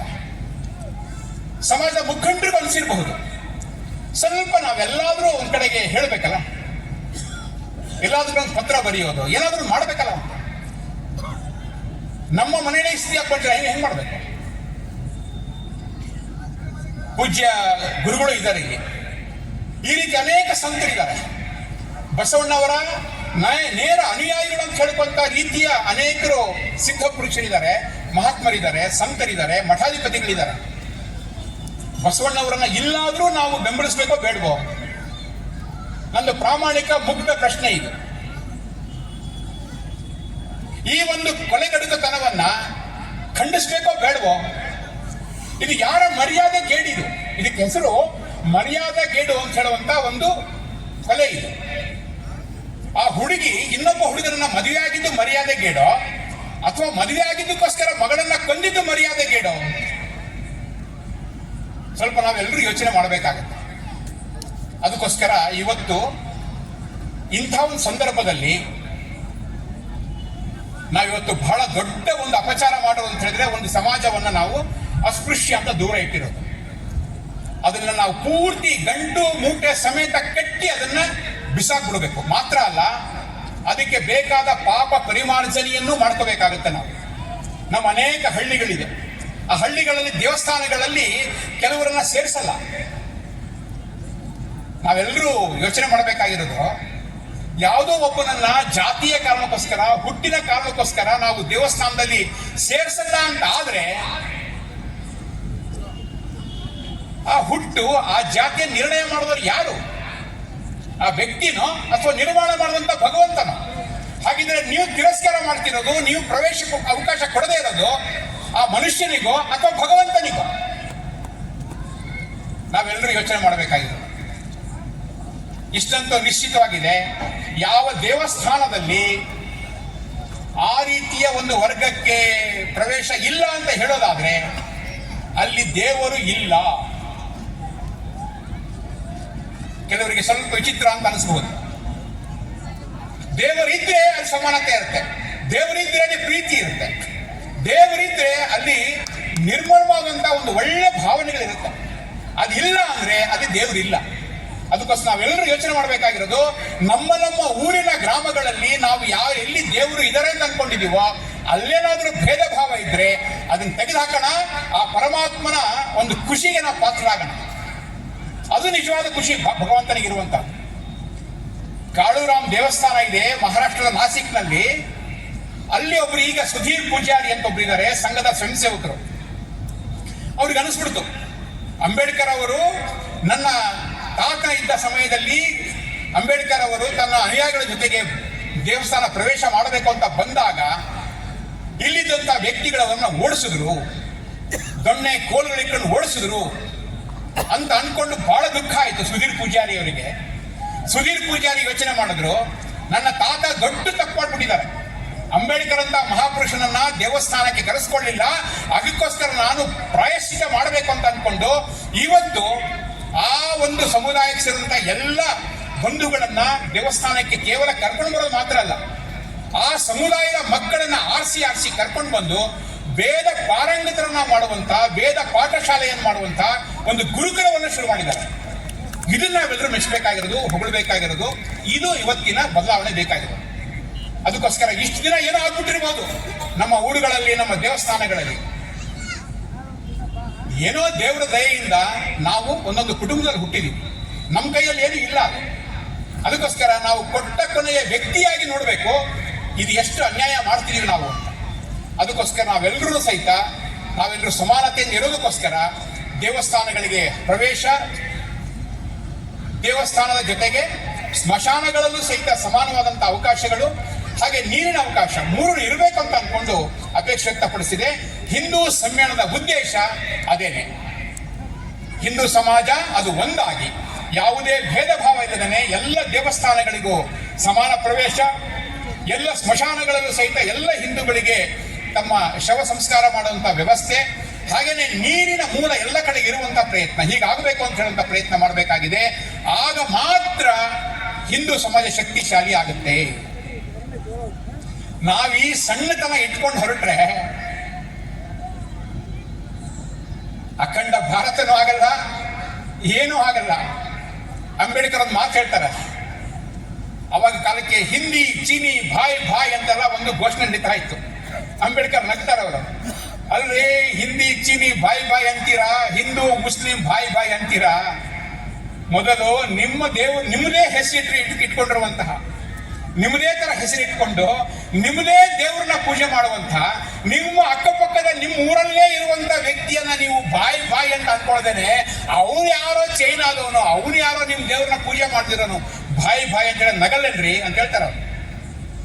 ನಾವೆಲ್ಲರೂ ಯೋಚನೆ ಮಾಡಬೇಕಾಗಿರೋ ಆ ಕಾರಣಕ್ಕೋಸ್ಕರ ಅಖಂಡ ಭಾರತ ಆಗ್ಬಿಡ್ಬೇಕು ಅಂತ ಹೇಳ್ತೀವಿ. ಅಖಂಡ ಭಾರತ ಪುಕಟ್ಟೆ ಆಗಲ್ಲ. 24 ಕೋಟಿ ಮುಸಲ್ಮಾನರು, 14 ಕೋಟಿ ಬಾಂಗ್ಲಾದಲ್ಲಿರುವಂತವ್ರು, ಅಲ್ಲಿಗೆ 38 ಕೋಟಿ ಆಯ್ತು. ಭಾರತದಲ್ಲಿ ಸುಮಾರು 20 ಕೋಟಿ ಅಂದ್ಕೊಳ್ಳಿ. 58 ಕೋಟಿ ಜನರನ್ನ ನಮ್ಮ ಹೃದಯ ವಿಶಾಲತೆಯಿಂದ ನಾವು ಅವ್ರನ್ನ ಅರಗಿಸ್ಕೋಬೇಕು, ಜೀರ್ಣ ಮಾಡ್ಕೋಬೇಕು ಅಂತ ಅನ್ಕೊಳ್ಳೋದಾದ್ರೆ ಅಂತ ಒಂದು ಹೃದಯ ವಿಶಾಲತೆ ಎಲ್ಲಿ ಬೇಕು ನಮಗೆ? ಮೊದಲನೇದಾಗಿ ನಮ್ಮ ಬಂಧುಗಳ ಮಧ್ಯೆ ಇರಲಿ. ಜಗತ್ತನ್ನ ಗೆಲ್ಲೋದಕ್ಕಿಂತ ಮುಂಚೆ ನಿನ್ನ ಮನೆಯನ್ನ ಗೆಲ್ಲು ಅಂತ ಹೇಳಿದ್ದಾರೆ, ಮನೆ ಗೆದ್ದು ಮಾರು ಗೆಲ್ಲು ಅಂತ ಹೇಳಿದ್ದಾರೆ. ಅದಕ್ಕೋಸ್ಕರ ಹಿಂದೂ ಸಮಾಜದ ನಾವೆಲ್ಲರೂ ಒಟ್ಟಿಗೆ ಸೇರ್ಕೊಂಡು ನಾವೆಲ್ಲ ಹಿಂದೂ, ನಾವೆಲ್ಲ ಬಂಧು, ನಾವೆಲ್ಲ ಒಂದು ಅಂತ ಹೇಳುವಂತ ಸಂದೇಶವೇ ಅದು ಹಿಂದೂ ಸಮ್ಮೇಳನದ ಸಂದೇಶ. ಬೇರೆ ಏನೂ ಇಲ್ಲ. ಎಂತ ಆನಂದ ಇತ್ತು ಇವತ್ತು, ಎಲ್ಲ ಖುಷಿಯಾಗಿ ಕುಣ್ಕೊಂಡು ಮಾಡಿಕೊಂಡು ಆನಂದವಾಗಿ ಬಂದ್ವಿ ನಾವು. ಇತ್ತೀಚೆಗೆ ಸಂಕ್ರಾಂತಿ ಹಬ್ಬದ ದಿವಸದಲ್ಲೂ ಸಹಿತ ನಾವು ಹೊಲಗಳಿಗೆ ಹೋದ್ವಿ, ತೋಟಗಳಿಗೆ ಹೋದ್ವಿ, ಅಲ್ಲಿ ಎಲ್ಲರೂ ಸಂತೋಷವಾಗಿ ನಾವೆಲ್ಲರೂ ಸಹಿತ ಅವತ್ತು ಹಬ್ಬ ಆಚರಣೆ ಮಾಡಿದ್ವಿ. ಹೀಗೆ ನಾವು ಜಾತಿ ಭೇದ ಭಾವಗಳನ್ನ ಬಿಟ್ಟು ನಾವೆಲ್ಲರೂ ಹಿಂದೂಗಳಾಗಿ ಸಡಗರದಿಂದ, ಸಂತೋಷದಿಂದ, ಆನಂದದಿಂದ ನಾವೆಲ್ಲರೂ ಬದುಕುವಂತ ರೀತಿಲಾದ್ರೆ ಅದೇ ಸ್ವರ್ಗ. ದೇವಲೋಕ ಮರ್ತ್ಯಲೋಕ ಬೇರೆ ಎಂಬುದನ್ನು ನೋಡೋದು ಬೇಡ. ನೀವು ಇಲ್ಲೇ ಎಲ್ಲವೂ ಇದೆ ಅಂತೇನು ಬಸವಣ್ಣವರು ಹೇಳಿದ್ರು. ಅದಕ್ಕೋಸ್ಕರ ನಾವು ಯೋಚನೆ ಮಾಡಬೇಕಾಗಿದೆ. ಸಂದರ್ಭ ಬಹಳ ಸೂಕ್ಷ್ಮ ಇದೆ. ಶತ್ರುಗಳು ನಮ್ಮನ್ನ ಮುಕ್ಕಿ ನಮ್ಮನ್ನೆಲ್ಲ ಹೀರಬೇಕು ಅಂತ ಕಾಯ್ತಾ ಇದ್ದಾರೆ, ಗೊತ್ತಿದೆ ನಮಗೆ. ನಮ್ಮನ್ನ ಸಂಖ್ಯೆ ಕಡಿಮೆ ಮಾಡ್ಕೋಬೇಕು, ಅವ್ರ ಸಂಖ್ಯೆ ಜಾಸ್ತಿ ಮಾಡ್ಕೋಬೇಕು ಅಂತ ಪ್ರಯತ್ನ ನಡೆಸಿದ್ದಾರೆ. ಇದ್ರ ಮಧ್ಯೆ ನಾವು ಉಳಿಬೇಕು, ಬೆಳಿಬೇಕು ಅಂತ ಅನ್ಕೊಂಡ್ರೆ ನಾವು ಜಾಗೃತರಾಗಲೇಬೇಕು. ಅದಕ್ಕೋಸ್ಕರ ಇವತ್ತಿನ ಈ ಸಂದರ್ಭ ಬಂದಿದೆ. ಹೀಗಾಗಿ ಇವತ್ತಿನ ಈ ಎಲ್ಲ ವಿಷಯಗಳು ಇಟ್ಕೊಂಡು ನಾವೆಲ್ಲರೂ ಯೋಚನೆ ಮಾಡಬೇಕು. ನಾವು ಶಿವನ ನಮಸ್ಕಾರ ಮಾಡಬೇಕಾದ್ರೆ ಅದು ಶಿವನಿಗೂ ಸಲ್ಲುತ್ತೆ, ವಿಷ್ಣುವಿಗೂ ಸಲ್ಲುತ್ತೆ, ಸರಸ್ವತಿ, ಗಣಪತಿ, ಯಾರ್ಯಾರು, ಹನುಮಪ್ಪ, ಎಲ್ರಿಗೂ ಸಲ್ಲುತ್ತೆ. ಅದು ನನಗೆ ದೇವರಿರ್ಬೋದು. ಈ ರೀತಿಯಲ್ಲಿ ನಾನು ಅದು ರೂಪ ಯಾವುದೇ ಇರಲಿ, ಅದು ಶಿವಲಿಂಗ ಇರಲಿ, ವಿಷ್ಣುವಿನ ಮೂರ್ತಿ ಇರಲಿ, ಅದು ಯಾವುದೇ ವಸ್ತು ಆಗಿರಲಿ, ಅದರ ಮೂಲಕ ಆ ಒಬ್ಬ ದೇವರನ್ನ ಪೂಜೆ ಮಾಡೋದಕ್ಕೆ ಹೊರಟಿದ್ದೀನಿ ನಾನು ಅನ್ನೋದನ್ನ ಮನಸ್ಸಲ್ಲಿ ಇಟ್ಕೊಂಡು ನಾವು ಮಾಡಬೇಕಾಗುತ್ತೆ. ನಮ್ಮ ಮನಸ್ಸನ್ನ ಆ ರೀತಿ ನಾವು ಬದಲಾಯಿಸ್ಕೋಬೇಕಾಗುತ್ತೆ. ನಾನು ಬಸವಣ್ಣವರ ವಚನನೇ ಹೇಳಿ, ಅಲ್ಲಮ ಪ್ರಭುಗಳ ವಚನ ಹೇಳಿ, ಅಕ್ಕ ಮಹಾದೇವರೇ ಹೇಳಿ, ಶಿಶುನಾಳ ಶರೀಫರ ನಾವು ಹಾಡುಗಳನ್ನೇ ಹೇಳಿ, ಅಥವಾ ನಾವು ಇನ್ಯಾವುದೇ ರೀತಿಯ ವೇದ, ಮಂತ್ರ, ಗಾಯತ್ರಿ ಯಾವುದನ್ನೇ ಹೇಳಬೇಕಾದಾಗ ಇದೆಲ್ಲವೂ ನನ್ನದೇ ಅಂತ ಹೇಳಬೇಕು. ಆಗ ಮಾತ್ರ ನಾವು ಹಿಂದೂಗಳಾಗ್ಲಿಕ್ಕೆ ಸಾಧ್ಯ ಆಗುತ್ತೆ. ಇಲ್ಲ ಅಂತ ಹೇಳಿದ್ರೆ ವಿಷ್ಣು ಸಹಸ್ರನಾಮ ನಂದಲ್ಲ, ಸರ್ವಜ್ಞನ ವಚನ ನಂದಲ್ಲ, ಬಸವಣ್ಣ ವಚನ ನಂದಲ್ಲ ಅಂತ ಅನ್ಕೊಂಡ್ರೆ ನಮಗೆ ನಾವೇ ಮಾಡಿಕೊಳ್ಳುವಂತ ಮೋಸ ಅದು. ಅದಕ್ಕೋಸ್ಕರ ಹಿಂದೂಗಳಾಗಿರುವಂತ ನಾವೆಲ್ಲರೂ ಸಹಿತ ಇವೆಲ್ಲವೂ ಅಗಾಧವಾದಂತ ಜ್ಞಾನವನ್ನು ಹೊಂದಿರುವಂತಹ ಒಂದು ಸಂಪತ್ತಿದು. ಆ ಸಂಪತ್ತು ನಾವೆಲ್ಲರೂ ಸ್ವೀಕಾರ ಮಾಡೋಣ, ನನ್ನದು ಅಂತ ಅನ್ಕೊಳ್ಳೋಣ. ಅವುಗಳ ಮೂಲಕ ಒಂದು ಅರ್ಥವನ್ನ ಗ್ರಹಿಸ್ಕೊಳ್ಳೋಣ. ಈ ಮಂತ್ರಗಳಿಗೆ ಬರೀ ಉಚ್ಚಾರಣೆಯಿಂದ ಏನು ಶಕ್ತಿ ಇಲ್ಲ. ಗಾಯತ್ರಿ ಮಂತ್ರದಲ್ಲಿ ಬರೀ ಉಚ್ಚಾರಣೆಯಿಂದ ಏನು ಶಕ್ತಿ ಇಲ್ಲ. ಬದಲಾಗಿ ಆ ಉಚ್ಚಾರಣೆ ಮಾಡುವಾಗ ಮೆದುಳು ಹೇಗೆ ಕೆಲಸ ಮಾಡುತ್ತೆ, ಮನಸ್ಸು ಹೆಂಗೆ ಕೆಲಸ ಮಾಡುತ್ತೋ ಅದ್ರ ಮೇಲೆ ನಿಂತ್ಕೊಂಡಿದೆ. ಅದಕ್ಕೋಸ್ಕರ ಅಂಥ ಒಂದು ಸಂದರ್ಭದಲ್ಲಿ ನಾವೆಲ್ಲರೂ ಇರೋಣ. ಹೀಗಾಗಿ ಇಡೀ ಹಿಂದೂ ಸಮಾಜ ಒಂದಾಗ್ಬೇಕಂತ ಹೊರಟಾಗ ಈ ದೇವರುಗಳು, ಈ ನಾಮಗಳು, ಈ ಕೀರ್ತನೆಗಳು, ಈ ವಚನ ಮತ್ತು ಇತ್ಯಾದಿ ಶ್ಲೋಕಗಳು ನಮ್ಮನ್ನ ಬೇರೆ ಮಾಡುವಂತ ಅವಶ್ಯಕತೆ ಇದೆ. ಎಲ್ಲವೂ ನನಗೆ ಅಂತ ಅಂದ್ಕೊಂಡು ಹೋಗೋಣ. ಅದೇ ನಮ್ಮ ಹಿಂದೂ ಸಮ್ಮೇಳನದ ಉದ್ದೇಶವಾಗಿದೆ. ಈ ರೀತಿ ಮುಂದಿನ 25 ವರ್ಷಗಳಲ್ಲಿ, 50 ವರ್ಷಗಳಲ್ಲಿ ಹಿಂದೂ ಸಮಾಜ ಇದಕ್ಕಿಂತ ಬಲಿಷ್ಠವಾಗಿ, ಇದಕ್ಕಿಂತ ಸಮೃದ್ಧವಾಗಿ, ಇದಕ್ಕಿಂತ ಸಂಘಟಿತವಾಗಿ, ಇದಕ್ಕಿಂತ ಸಮರಸವಾಗಿ, ಯಾವುದೇ ಜಾತಿ ಭೇದ ಭಾವ ಇಲ್ಲದೆ ಒಂದು ಕುಟುಂಬವಾಗಿ ಒಟ್ಟು ಸೇರೋದನ್ನು ಅಪೇಕ್ಷೆ ಪಡ್ತಾ ಇವತ್ತು ಈ ಹಿಂದೂ ಸಮ್ಮೇಳನ ಆಚರಣೆ ಮಾಡ್ತಿದೀವಿ. ಆ ಭಾವನೆಗಳನ್ನ ನಾವೆಲ್ಲರೂ ಮನಸ್ಸಲ್ಲಿ ಇಟ್ಕೊಂಡು ಮತ್ತು ಮುಂದಿನ ಪೀಳಿಗೆಯನ್ನ ಚೆನ್ನಾಗಿ ಬೆಳೆಸುವಂತಹ ಮಹಾಪುರುಷರನ್ನು ನನ್ನ ಮನೆಯಿಂದ ಕೊಡುವಂತ ಒಂದು ಯೋಗ್ಯತೆ, ಪಾತ್ರತೆ, ಸಾಮರ್ಥ್ಯ ನಮ್ಮ ಕುಟುಂಬಗಳಿಗೆ ಬರಲಿ ಅಂತ ಭಗವಂತನಲ್ಲಿ ಪ್ರಾರ್ಥನೆ ಮಾಡ್ತಾ ನನ್ನ 4 ಮಾತುಗಳನ್ನು ಮುಗಿಸ್ತೀನಿ. ಎಲ್ಲರಿಗೂ ನಮಸ್ಕಾರ.